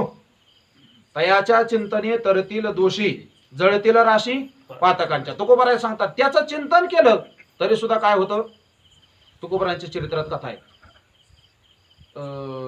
आपण कीर्तनात बोललो होतो, चिंतामणी देवा गणपती शहाणा, यावेळेस बोललो होतो. पण आता विषय आला म्हणून पुन्हा एकदा बोलतो. चिंतामणी देवाने विचारलं, का हो? म्हणले आम्ही कीर्तन करतो, तुम्ही कीर्तन करता, पण तुमची कीर्तन चालू झाल्यापासून आमच्याकडली लोकच बंद झाले, तुमच्याकडे सगळे यायला लागलेत. आम्ही जेवण करतो, तुम्ही जेवता, आम्ही झोपतो, तुम्ही झोपता, सगळं काय होतं ठीक आहे, पण आमच्याकडली लोक यायची बंद होऊन तुमच्याकडे यायला लागली, तुम्हाला जास्त मानायला लागली. असं तुमच्यात विशेष काय आहे? कशामुळे असं झालं? बरं, शब्द पण तुम्ही पण तेच उच्चारताय, आम्ही पण तेच उच्चारतोय, काय फरक तर काही नाही. मग असं का फरक झालाय की आमच्याकडे लोक बंद झाले? बरं, आमची कीर्ती गावापुरतीच आहे, तुमची तर सगळीकडे पसरायला लागली. वाऱ्या हाती माप चाले सज्जनाचे कीर्तिमुख त्यांचे नारायण, तुकोबाराय सांगतात. मग तुकाराम महाराजांनी त्यांना एकांतात नेलं, विडा घेतला ना आपला देह फाडला. हे सांगितलं होतं कीर्तनामध्ये. देह जर फाडला तर तुकाराम महाराजांच्या देहामध्ये आस्ती, मांस, मज्जा, रक्त, रेत असलं काहीच नव्हतं. कापसासारखं काय होतं? कापूसही नव्हता, पण दिव्य असा लख प्रकाश पडला. कशा करता बोलतोय? तुका भासला मान विवेशधारी, परिहा लीला विग्रही निर्विकारी. निळोबरायांनी वर्णन केलेले. स्वये श्री हरी व्यापको सर्व जीवा, तुका तोची तो हा परब्रह्म ठेवा. चिंतन करून करून करून करून हा जो देह आहे, हा देह पवित्र होतो. ऐका, स्थूल देहाचं झालं. सूक्ष्म देहाचं काय? सूक्ष्म देह म्हणजे अंतःकरण. तर अंतःकरण हे कामाच्या संपर्कात आल्यानंतर अशुद्ध होतं. मग तो काम सर्वता जाई, जयाचे आत्मसंतोषी मन राहे. ज्ञानोबराय सांगतात, तो काम कधी जातो? ज्याचं परमात्मा स्वरूपाच्या ठिकाणी मन राहतं. आता काम तिथं येऊ शकत नाही. एक तर अंतःकरण असे, जहा काम है तहा राम नाही, जहा राम है तहा नाही काम. ज्या अंतःकरणामध्ये रामाचं स्मरण चालू आहे तिथं काम विकार येऊ शकत नाही, आणि जिथं विकार आहेत तिथं काम येऊ शकत नाही. चला, आज रामायणातच भरपूर आपल्याला जायचे. रावणाला असं वाटायचं सीतेने आपल्या गळ्यात माळ घालावी. भरपूर प्रयत्न केला त्याने, दमदाटी दिली, याच्याकडून सांगून पाहिलं, त्याच्याकडून पाहिलं, राक्षसी ठेवल्या होत्या भीती दाखवायला, तू रामाला माळ घालण्यात आम्ही तुला खाऊनच टाकू, काही बी करायच्या. भरपूर त्रास दिला आणि भरपूर त्रास दिला. नंतर रावणाच्या असं लक्षात आलं की असे दारोड्याने माळ करायला सांगून काय फायदा नाही, माळकरी ऐकत नाहीत. मग माळकऱ्याने माळ करायला सांगितलं तर कोण येईल ना? म्हणजे कीर्तनकाराने कीर्तनकाराला सांगितलं तो गुण येतो. जे त्या शेतकऱ्याने शेतकऱ्याला सांगावं. मग रावणाने डोकं चालवलं. सीता आहे पतिव्रता आणि आपली बायको मंदोदरी सुद्धा कोणी पतिव्रता आहे. आपला फरक पडणार नाही, पण आपण बायकोद्वारे सांगायचा प्रयत्न करून मग मंदोदरीला सांगितलं जा आणि सीतेला जाऊन सांग रामात काय पडले, रावणाला माळ घाल, असं तसं काय तुला जसं समजावता येईल तसं सांग. मंदोदरी गेली. मोठं प्रकरण आहे, मोठा अभंग आहे, मालिकेमध्ये पण आहे तो. आणि मंदोदरी सीतेला म्हणते का ग सीते, ऐका गंमत, तुझा राम व्यापक आहे का एकदेशी आहे? म्हणजे आकाश जसं सगळीकडे त्याला म्हणतात व्यापक, एकदेशी म्हणजे आपण एक देशी एका देशात राहतो. सीतेने सांगितलं माझा राम व्यापक आहे. मंदोदरी म्हणली व्यापक आहे म्हणजे सगळ्यामध्ये आहे, आकाश कुठं नाही, सगळीकडेच आहे ना. मोबाईल फोडला तर याच्यात आकाश आहे, खाली आपण फरशी फुडले तर होल पाडलं की होल पाडायला म्हणजे ते जे ड्रिल मशीन आहे ते आत जातं, कुठून जातं, पोकळे असल्याशिवाय जाईल का? सगळ्यामध्ये आकाश आहे ना. मग मंदोदरी म्हणते तुझा राम जर सगळीकडे व्यापक आहे असं म्हणते तर सगळ्यामध्ये राम आहे. ते म्हणले हो. मग मंदोदरी म्हणली रावणामध्ये पण राम असेल. बघा गंमत, रावणामध्ये ते म्हणले आहे ना, सगळीकडेच आहे म्हणल्यानंतर रावणामध्ये आहे काय वेगळं सांगायचं का? मग गंमत आहे का? मंदोदरी म्हणली मग रावणामध्ये जर तुझा राम आहे तर रावणाच्या गळ्यात माळ घालायला तुझी अडचण काय आहे? वरून वरून हे पटण्यासारखं आहे, पण आता सीतेने काय ठोका दिला मग तुमच्या लक्षात येईल काय. मंदोदरी काय म्हणते तुझा राम जर सगळीकडे आहे, सगळ्यामध्ये व्यापून आहे, तर रावणामध्ये सुद्धा राम आहेत. सीता म्हणली आहे, मी कुठं नाही म्हणते. मग तू जर नाही म्हणत नसली तर रावणाच्या गळ्यात माळ घाल ना. आता गंमत आहे का? सीता म्हणते कशी मूर्खासारखी बोलते ग, माझा राम सगळीकडे आहे म्हणजे मला सगळीकडे रामच दिसतोय. मग माझा रामच जर मला सगळीकडे दिसतोय तर तुझा रावण दुसरा आलाच कुठून? येते का लक्षात? मला सगळीकडे रामच दिसतोय, मग सगळीकडे राम दिसतोय म्हणल्यानंतर दुसरा रावण आणायचाच कुठून? ही गंमत आहे. मग ती मंदोदरी माघारी आली. माघारी आल्यानंतर तिने सांगितलं अयशस्वी झाली. पण म्हणले का हो तुम्ही तर मायावीत. आता गंमत ही तर सांगायची, हे महत्वाचा मुद्दा आहे. तुम्ही तर मायावीत म्हणजे काय? तुम्हाला मायेने कोणतेही रूप धारण करता येतं, मग तुम्ही रामाचं रूप धारण करा ना. रावण म्हणला मी एवढा मूर्ख आहे काय? सगळ्या वेदाची भाष्य मी लिहिलेत म्हणला रावण. हो विद्वान आहे, ब्राह्मण कुळात जन्माला आलेला आहे. मी कित्येक वेळा प्रयत्न केला राम होण्याचा, पण नुसतं राम होण्याचा प्रयत्न केला की अंतःकरणात कामच राहत नाही.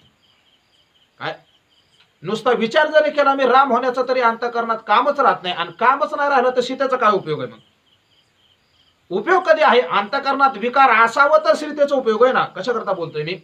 ज्या ठिकाणी चिंतन चालू आहे त्या ठिकाणी विकार येत नसतात. मग सूक्ष्म देहाची जी पवित्रता आहे, नामस्मरण करून करून करून करून करून करून मन हे राम झाले, मन हे राम झाले, प्रवृत्ती ग्रासुनी कैसे निवृत्तीशी आले.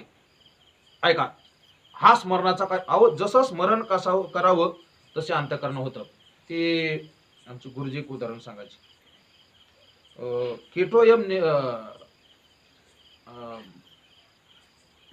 केटोयम भ्रमरी भविष्यती निधी ध्यासर येता हम भ्रमहा. तर ते कोश किडा, ते भिंगुरटे नावाचा किडा, किड्याला पकडून नेते. पकडून नेल्यानंतर त्या कोशामध्ये ठेवते. तर ते काय, तो किडा त्या किड्याचं चिंतन करून करून करून करून करून भिंगुरटीच होतो, असं उदाहरण आहे. हा कशाचा परिणाम आहे? हा चिंतनाचा परिणाम आहे. किंवा अजून तिथंच चला, रामायणातलं गोड उदाहरण आहे. चिंतनाचा काय प्रभाव आहे? एके दिवशी सीता आणि त्रिजटा यांचा संवाद आहे.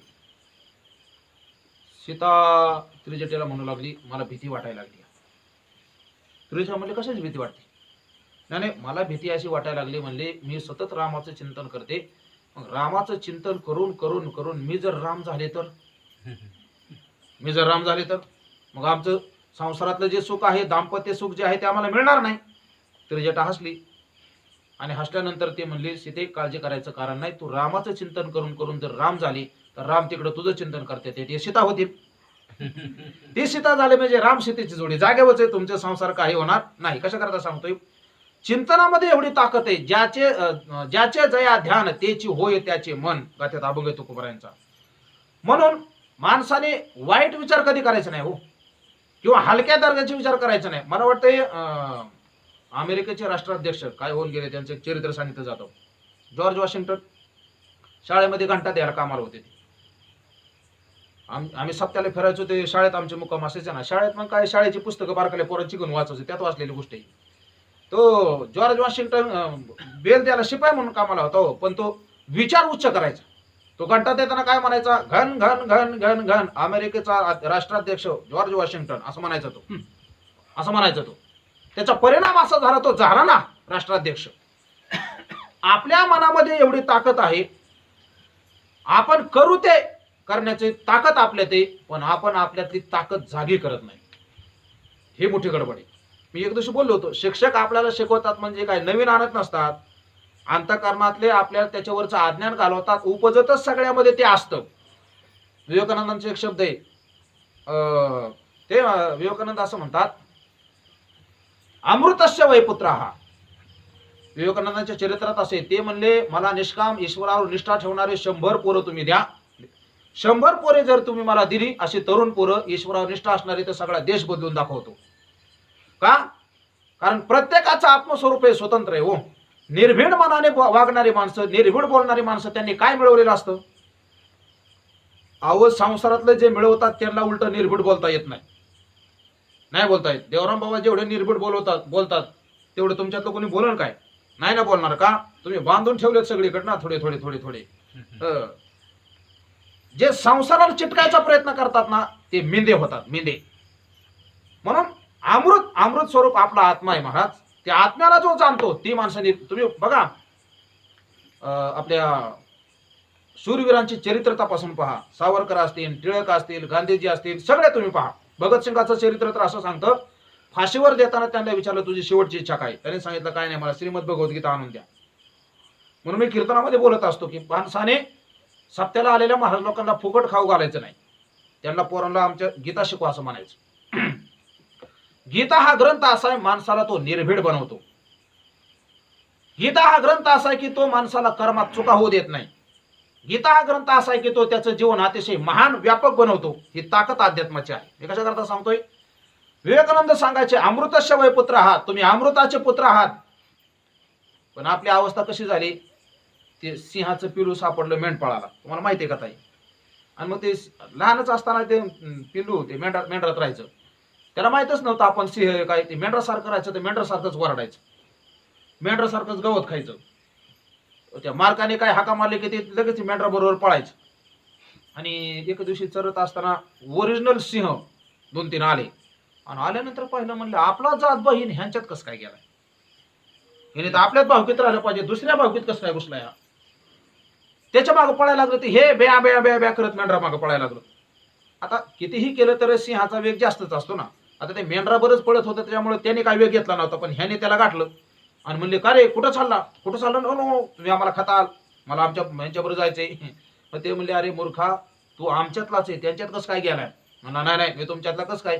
पाऊस झाला होता, पाणी साचलेलं होतं, डबक्याचं जवळ नेलं. आणि त्याला म्हणलं, बघ, माझा चेहरा तुझ्या चेहरा सारखा दिसतोय ना? म्हणले, खरंच आहे, याचा चेहरा आपला चेहरा सारखाच आहे. आतापर्यंत बे बे करत होता, त्या सिंहाने डरकाळी मारली आणि मला ओरड बरं. असं ओरडलं ना. ते का ओरडलं? कारण ते ओरिजिनल होतं म्हणून ओरडलं. हो, गमत आहे का? ओरिजिनल जर नसतं तर त्याला तसं ओरडता आलं असतं का? ओरडता आलं नसतं. तसं संत महात्मे आपल्याला जे नाही ते दाखवत नाहीत, तुमच्यामध्ये आहे ते दाखवतात. अहो, तुम्ही आनंद स्वरूप आहेत, तुम्ही सुख स्वरूप आहेत, पण आपल्याला हे माहितच नाही. आपल्याला वाटतं, हे हे मी कुठे सुख स्वरूप आहे, मी तर इथं काळ्या वेळेत राहणार आहे, मी तर असं आमका आमका आहे, मी दरिद्री आहे, मी गरीब आहे, मी आमका आहे तमका आहे. संत महात्मे सांगतात, तुम्ही जोपर्यंत अहंकार सोडत नाहीत, देहभावना सोडत नाहीत, स्थूल देह, सूक्ष्म देह, कारण देह याची संगती सोडत नाहीत, तोपर्यंत तुम्ही तिथपर्यंत पोहोचू शकत नाही. म्हणून सूक्ष्म देहाचं जे पावित्र्य आहे ते सूक्ष्म देहाचं पावित्र्य चिंतनामध्ये आहे. म्हणून माणसाने आपलं जीवन, माणसं खूप हलकट विचार करत राहतो. क्षुल्लक कारणावरून माणसं जीवनामध्ये भांडत बसतात, क्षुल्लक कारणावरून. हो, आता लय सांगत नाही, लय पिसाळू तर गाडी लय पिसाळ, मी आता एवढंच कंट्रोल करतो. हे क्षुल्लक कारण असतात, काहीच कारण नसतं. माणसाने अनुकूलता बघावी. काय, आता लाईट नाही ना, याच्यात अनुकूल विचार माझ्या असा मनात आला, लाईट असल्यावर माणसाचं चित्त उलट विक्षिप्त होतं. इकडून कोणी गेलं की लगेच तिकडे बघतो. मला वाटतं आज कोणीच इकडे तिकडे बघा नाही का? कारण माझ्याशिवाय तुम्हाला कोणीच दिसत नाही. लाईट नसल्याचा हा फायदा झाला ना. असा अनुकूल विचार करा ना. का उगा मी असं करायचं नाही, कोणतरी डिपीतली फ्यूज काढली असं आपलं सण, असं केलं तर काय होईल? असं केल्यानंतर उलट आपलं चिंतन तर होणार नाही, पण आपलं चित्त विक्षिप्त होतं. म्हणून जीवनामध्ये माणसाने प्रतिकूल विचार करू नये कधीच, अनुकूल विचार करा. त्याचा फायदा काय होतो? आपला विरोध करणारे जे ते थोडा काळ विरोध करतात, पण त्यांच्या नंतर लक्षात येते की हा माणूस त्याच्या तत्वावरून हालत नाही ना, ते पुन्हा आपल्या जवळ येतात. हे जीवनाचं रहस्य आहे. हे कळत नाही म्हणून माणसं क्षुल्लक कारणावरून मांडतात. कशा करता सांगतोय, आपल्या मनात विचार कसे ठेवायचे हे ब्रह्मदेव येऊन आपल्या मनात बदल करू शकत नाही, हे आपणच बदलायचं असतं. म्हणून विवेकानंदांचं अजून एक वाक्य आहे, ज्याला जगात बदल करायचा येतात त्याने अगोदर स्वतःत बदल करा. जो स्वतःत बदल करण्याची शक्ती ठेवतो तो जगात बदल घडवू शकतो. हो असं आहे. कशा करता बोलतोय, म्हणून मनाला आलेली अपवित्रता, सूक्ष्म देहाला आलेली अपवित्रता विकाराने जर येत असेल तर त्या विकाराच्या जागेवर तुम्ही चिंतन चालू करा, परमात्म्याचं नामस्मरण चालू करा. त्याचा परिणाम असा होईल, हरिपाठ कीर्ती मुखे जरी गाय पवित्रची होय देह त्याचा. त्याचा देह म्हणजे सूक्ष्म देह पवित्र होतं. किती पवित्र होतं मग? मग इतकी पवित्रता येते की त्याच्या संगतीत गेलेल्यांचं जीवन पवित्र घडतं. स्वानंद सुखन्यासी सद्गुरू जोग महाराज ते पवित्र होते. त्याचा परिणाम असा झाला की आज अख्खा महाराष्ट्र नाही, आम्ही तर मोठ्या अभिमानाने सांगतो की उत्तर प्रदेशामध्ये जेवढे मोठे विद्वान आहेत ना, ते सगळे आळंदीच्या संस्थेत शिकून गेलेले आहेत आणि तिकडे मोठे विद्वान आहेत. आता हे कोणामुळे झालं एवढं सगळं? अहो जोग महाराजांचं नाव उगाच आम्ही घेत नाहीत सगळ्या अभिमानाने. जोग महाराजांनी आपलं जीवन पवित्र केलं. ज्ञानोबरायांचा साक्षात्कार त्यांना झाला होता. परिणाम असा झाला की त्यांच्या संगतीत जे जे गेले त्यांचं जीवन पवित्र झालं ना. आमचा काय अधिकार आहे? मी तर पाय पवित्र मानत नाही, आपण नाही पवित्र, आपल्याला कळतं आपण कोण आहे, तरीही लोक पाया पडतात. बरं आता नाही पाया पडून द्यावा तर लोक म्हणतात लयच अभिमानी, मग आपलं असेल डोळं झाकून बसायचं, दगड घाला नाही तर पाया पडून जा, काही म्हणणे भानगड नाही काय. हो पण ऐका, कोणाच्या बी पाया पडायची धारणा होते का? नाही ना होत धारणा, पण आमच्या पाया पडायची धारणा होते का? मी तर पवित्र नाहीच हो, पण तुम्हाला वाटायला लागले. तसं का वाटायला लागले? फक्त जोग महाराजांच्या संस्थेत 4 वर्ष राहिलो. संगतीचा परिणाम तीर्थी कुर्वंती तीर्थानी सुकर्मही कुर्वंती कर्मानी, नारद सूत्रामध्ये वर्णन आहे. हे चिंतनाचं सामर्थ्य. आम्ही काय करतो, अहो तुम्हाला सांगायचं म्हणल्यानंतर कमीत कमी 2-3 तास मला रोज खोलीत हे बघावं लागतं की आज काय बोलायचे, कोणचं उदाहरण सांगायचे काय. म्हणजे एवढं चिंतन माझं तुमच्यामुळे व्हायला लागलं. तुम्हाला किती फायदा झाला माहित नाही, पण मला खूप फायदा झाला तुमच्यामुळे. हे तुमचे माझ्या उपकार आहेत की आज 15, 16, 18 दिवस आहे. आज 18 दिवस तुम्ही माझ्याकडून मी जे चिंतन करत नव्हतं ते चिंतन करून तुम्ही घेतलं, त्याच्यामुळे मी तुमचा सगळ्याचा आभारी आहे खरंच मनापासून. तुम्हाला किती फायदा झाला माहित नाही मला, पण मला फायदा झाला. तुमच्यामुळे माझं चिंतन घडलं. ऐका, आणि मग संत महात्म्याचं जीवन असतं. गमत मी तुम्हाला त्या दिवशी सांगितलं होती, आपण तीर्थामध्ये गेलो तर आपलं पाप जातं. पण लाईट आली कडे बरं झालं, आतले बटन टाका, पण आपली लाईट इकडून नसताना तर राहू द्या. ठीक आहे. ऐका, आपण तीर्थामध्ये जाऊ द्या, आपण तीर्थामध्ये गेल्यानंतर आपलं पाप जातं. पण संत महात्मे जर तीर्थामध्ये गेले तर काय होतं माहितीये का? संत महात्मे तीर्थामध्ये गेल्यानंतर तीर्थाचं पाप जातं. ही गंमत आहे. पुंडलिकाचं चरित्र माहिती आहे आपल्याला? वा वा असू द्या. पुंडलिकाचं चरित्र माहिती आहे आपल्याला? काय पुंडलिकाचं चरित्र सांगतं? आई बापाला ते अगोदर सांभाळत नव्हते. आई बापाला सांभाळत नव्हते आणि बायकोने सांगितलं या हाकून, गावातले लोक तीर्थयात्रेला चालले, द्या कोण त्यांना तीर्थयात्रेला. हाकून द्या म्हणल्यानंतर दिले काढून घराच्या बाहेर. बायकोचेच ऐकण्याचा गडी होता. जय देव जय देव जय माझी बायको, तू जे सांगत तेच मी ऐकू. हे विनोदाचं झालं, पण गाथ्यात अभंग आहे. भ्रताराशी भार्या बोले गुज गोष्टी, मजायशी कष्टी कोणी नाही. बायको नवऱ्याला सांगायला लागली, तुम्ही रोज इकडे तिकडे कामाला जाता, पण मला घरी किती कष्ट आहेत माहितीये का? हो, हे घरचे मला सगळे खायला उठतात, 10-15 भाकरी खाते तरी माझं भूक जात नाही. ती सांगायला लागली गाथ्यामध्ये. हो, तुम्ही गाथा उघडून पहा, गोड अभंग आहेत. तुका म्हणे नाही, तुका म्हणे केला रांडेने गाढव, तुकाराम महाराजांचं प्रमाणे बरं का.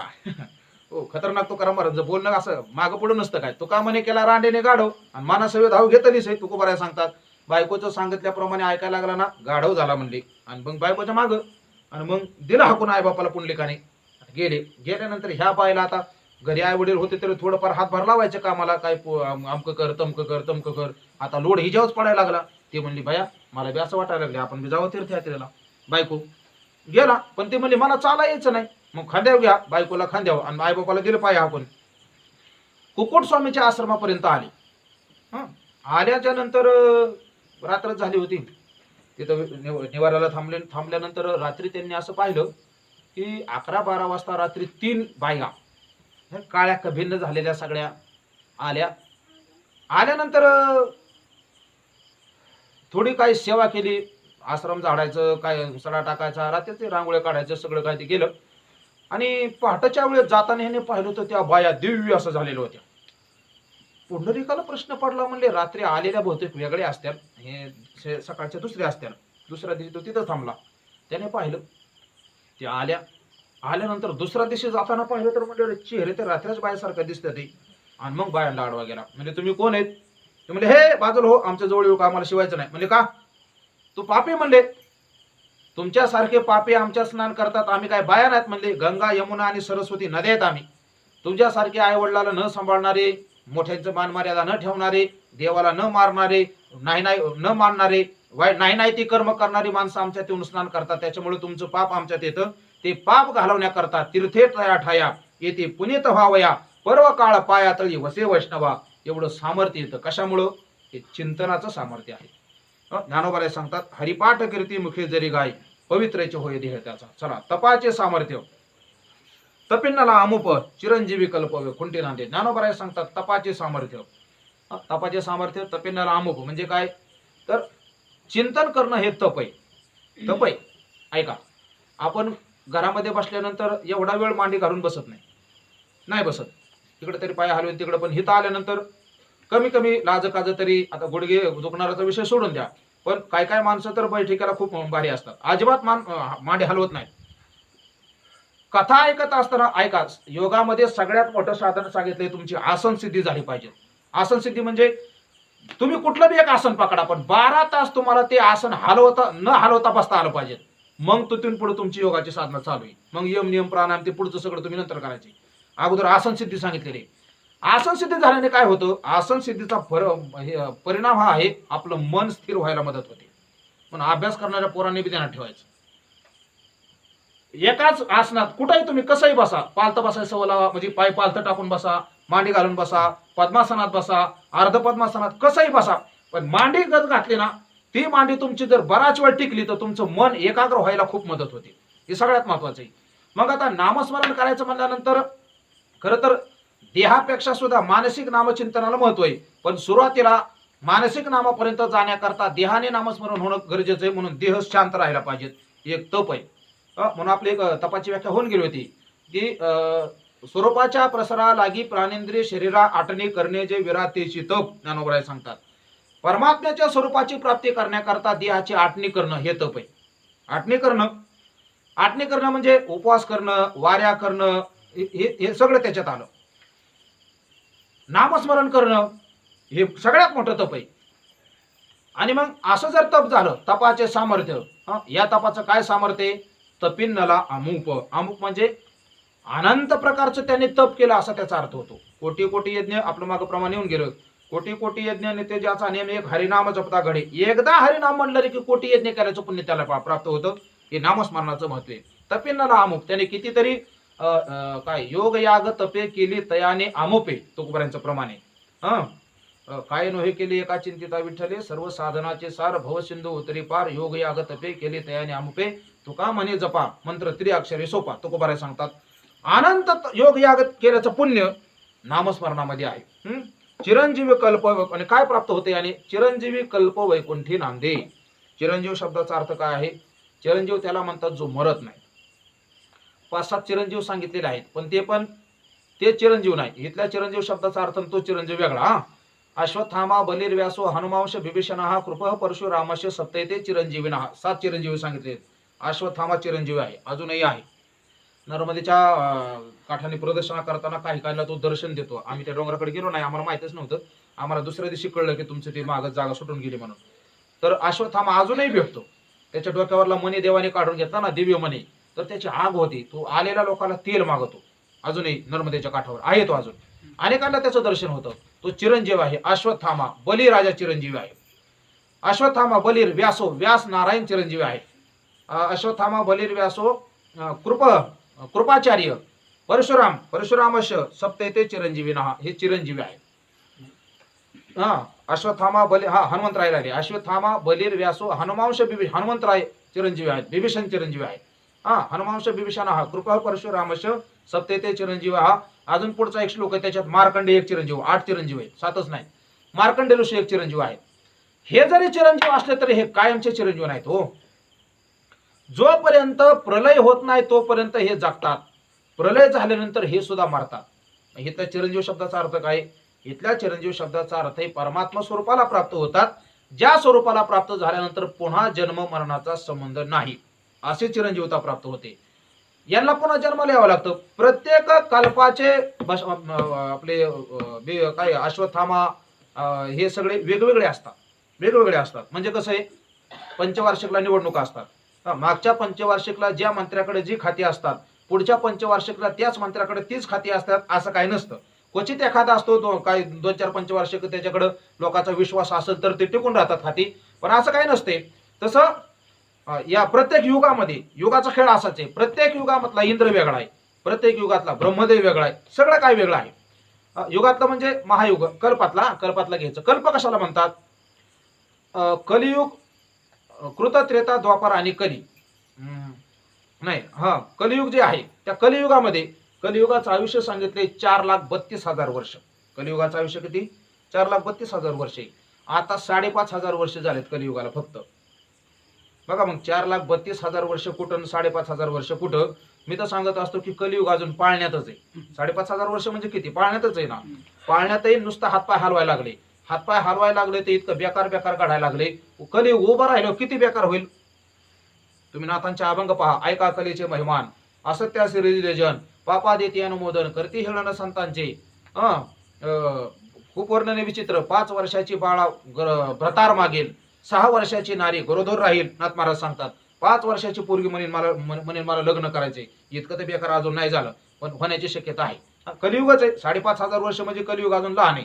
थोडं मोठं झाल्यानंतर अजून किती पाहिल, किती बेकार होईल देव जाणे. कशा करता सांगतोय? कलियुगाचं 4,32,000 वर्षे. कलियुगाच्या नंतर जे द्वापार युग आहे त्याचं 8,64,000, दुप्पट करत जातं. मी काय सगळं पाठ करून आलो नाही. 8,32,000 वर्ष द्वापार युगाचा आयुष्य. त्याच्यात याच्या दुप्पट म्हणजे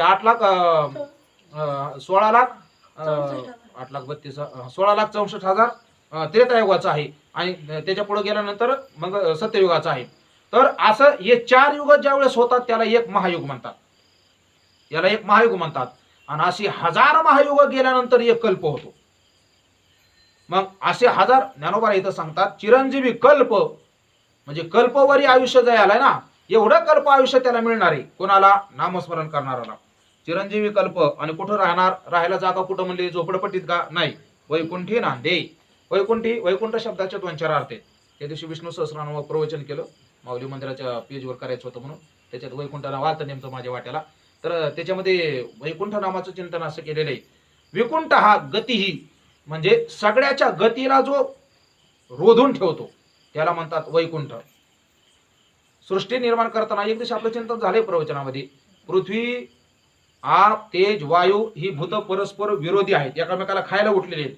पण सगळ्याला एकत्र बांधून ठेवायचं काम म्हणजे त्याची गती कुंठित करून एकत्र ठेवायचं काम देवाने केलं, म्हणून त्याचं एक नाव वैकुंठ आहे.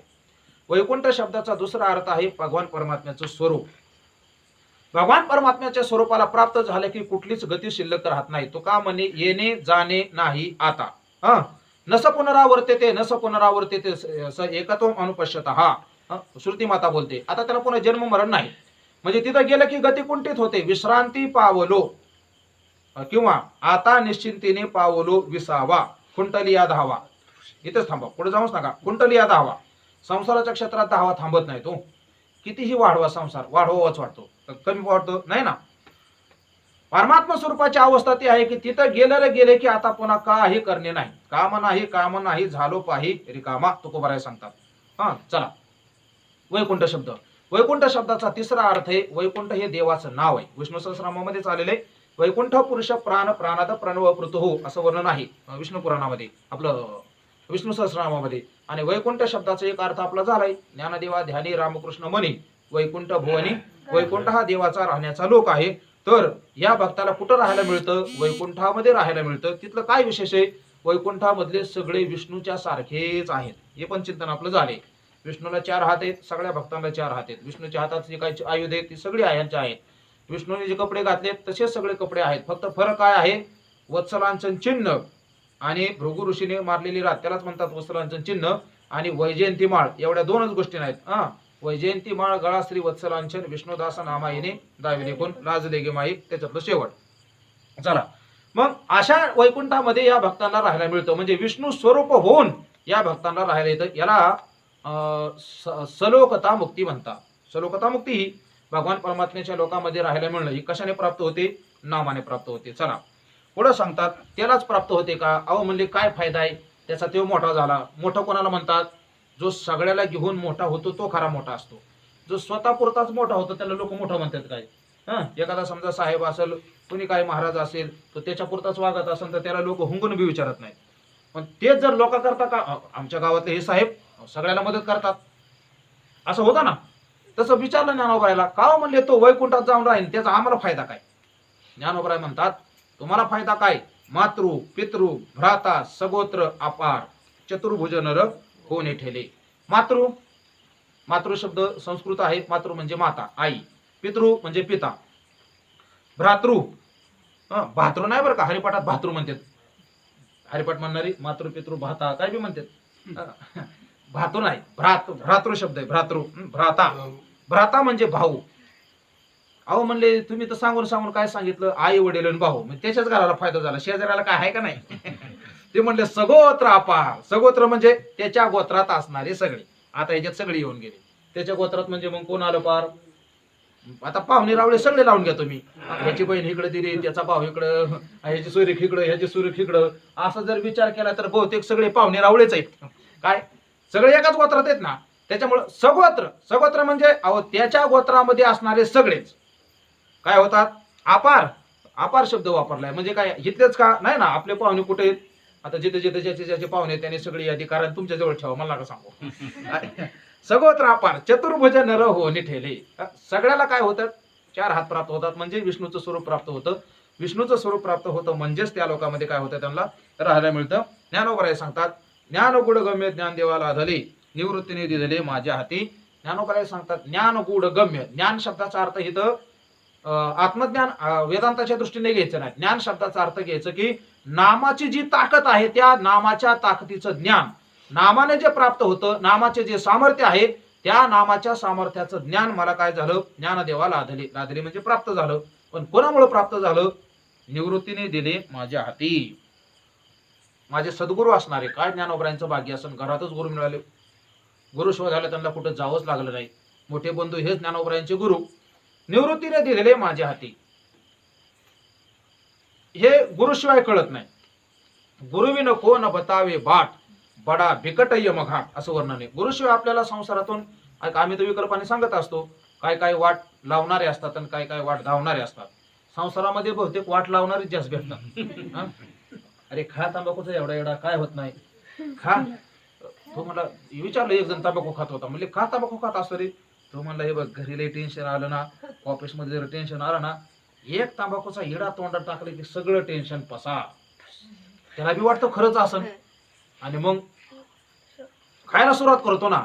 हे काय वाट दावणं झालं का वाट लावणं झालं? बरं गंमत आहे का अजून? म्हणजे रागावून बोलायचं झालं तर ही मंत्री लोक निवडणुकीच्या काळामध्ये गरिबांची पोरं नेतात, त्यांच्याच पैशाने दारू बिरू पाजतात, धाब्यावर खायला घालतात, सगळं काय करतात. किती दिवस? जोपर्यंत निवडणूक होत नाही तोपर्यंत पोरं चटावलेली असतात, आणि निवडणुका झाल्यावर ते पैसे देतात. काय ते पैसे नाही देत, मग हे आईबापाकडून पैसे घेतात, आईबापाच्या तिजोरीतले पळवून नेतात, सगळे कुठाने वाढतात. हे वाट लावणं झालं. संत महात्मे वाट लावत नाहीत, संत महात्मे वाट दाखवतात. नुसते वाट दाखवत नाहीत. ऐका वाट दाखवणाऱ्याचे 2-3 प्रकार आहेत. काय काय लांबून काय काय विचारलं का नाही का हो इकडे रस्ता कुठं जातो? तो पहिला असं म्हणतो मी काय रस्ता धावायला थांबलोय का? मला दुसरं काम नाही का? निघ इथून. हे पण माणसं तुम्हाला जगात पाहायला सापडतील. हो काय काय विचार का नाही रस्ता कुठं? दुसरा प्रकार काय ना विचारलं का हो इकडे जायचं रस्ता? हा तिकडे जायचं का? हे बघा म्हणजे समोर रस्ता गेला ना, इकडून जा, असं वळा आणि पुन्हा असं वळा, तुम्ही जाता. हा एक रस्ता दाखवणारा. याच्यापेक्षा पुढचा रस्ता दाखवणार आहे. हाती धरून या पावविले घरात त्याच्या उपकारा काय द्यावे तुकोबराय सांगतात. हे विचारलं का हे पत्ता ह्या घरी जायचे, तिथं जायचं का? चला म्हणले मी त्याच्या घराच्या जवळूनच चाललोय, घराच्या जवळून नेतो. आणि याच्या पुढचा प्रकार आहे का म्हणले हे, चला म्हणले मला दुसरीकडे जायचं होतं पण तुम्ही आता नवीन दिसताय, डायरेक्ट तुम्हाला त्यांच्या घरीच पोचवून येतो. हे संतांचा वर्ग आहे. संत महात्मे डायरेक्ट परमात्म्याच्या घरालाच नेऊन ठेवतात. पण कधी आपण संताकडे विचारायला गेलं पाहिजे. काल आपला विचार होऊन गेला शुभेच्छा सुविचारणा तनु मानसा. शुभेच्छा निर्माण झाली पाहिजे, सुविचारणा संतांच्याकडे गेलं पाहिजेत. संतांच्याकडे गेल्यानंतर संत काय देतात? जे गुड आहे कुई आहे ते देतात. ऐक, नामस्मरण एवढं सोपं जरी वाटत असलं तरी नामस्मरणाचं महात्म्य आपल्याला माहितीच आहे असं नाही. नामाने काय काय फलश्रुती प्राप्त होते हे मलाही अजून अनुभव नाही, कारण माझंही तितकं नामस्मरण झालं नाही, तुम्हालाही नाही. आपला फक्त संत वचनावर विश्वास आहे म्हणून आपण याचं चिंतन करण्याकरता प्रवृत्त झालेलो आहोत. तर ज्ञानोबराय सांगतात, सद्गुरूंनी माझ्याकडे हे नामस्मरण दिलेलं आहे, त्याचा परिणाम असा झाला, हरिपाठ कीर्तिमुखे जरी गाय पवित्रच होय देह त्याचा, अशा प्रकारची फलश्रुती या अभंगाची प्राप्त होते. म्हणून याच्याकरता ज्ञानोबराय सांगतात, हरिमुखे म्हणा पुण्याची गणना कोण करी. तर सर्वांनी काय करायचं आहे, नामस्मरण करायला, आतापर्यंत कोणी करत नसेल तर आतापासून नामस्मरण करायला सुरुवात केली पाहिजे. कमीत कमी 10 माळा, हे खूपच अल्प झालं, पण एवढं तरी रोज जप झाला पाहिजे, कमीत कमी 10 माळा.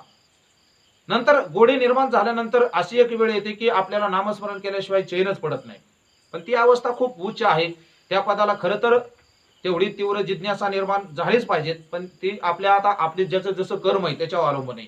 पण कर्मावर सुद्धा परमार्थ सोडायचा नसतो. तुकोबाराय सांगतात, प्रारब्धाचे माथा भजन नेदावे सर्वथा. माझ्या प्रारब्धात असेल तर होईल. लोक म्हणतात, चला म्हणलं ना वारीला, आमच्या कुठं प्रारब्धात ते म्हणतात, असं लोक म्हणतात. असं म्हणाय पाहिजे, ऊसाचं कसं काय होईल, काय आमच्या प्रारब्धात असेल तर होईल असं म्हणायचं, चला म्हणायचं वारीला, असं माणसं म्हणत नाही. झालं पाहिजे, कारण हाच देह आहे ज्या देहातून आपल्याला सुटता येतं. म्हणून पहिल्या अभंगाचं सूत्र सोडायचं नाही. मी सांगत होते की पहिला अभंग सूत्र रूपात आहे. देवाचं दार, मानवाचा देह हा देवाच्या ठिकाणी जायचं दार आहे, या दारातूनच प्रवेश करता येतो. म्हणून या दारातून आपण शिरण्याचा प्रयत्न केला पाहिजे. आणि त्याचं साधन आहे हरिमुखे म्हणा पुण्याची गणना कोण करी. झालेली सेवा परमात्म्याच्या चरणी, साधू संतांच्या चरणी, उपस्थित सर्व मातृपितृ श्रोत्यांच्या चरणी समर्पण करतो आणि याच ठिकाणी वाणीला पूर्णविराम देतो. पुंडली गौरधार पंढरीनाथ भगवान की जय. विठ्ठल विठ्ठल विठ्ठल.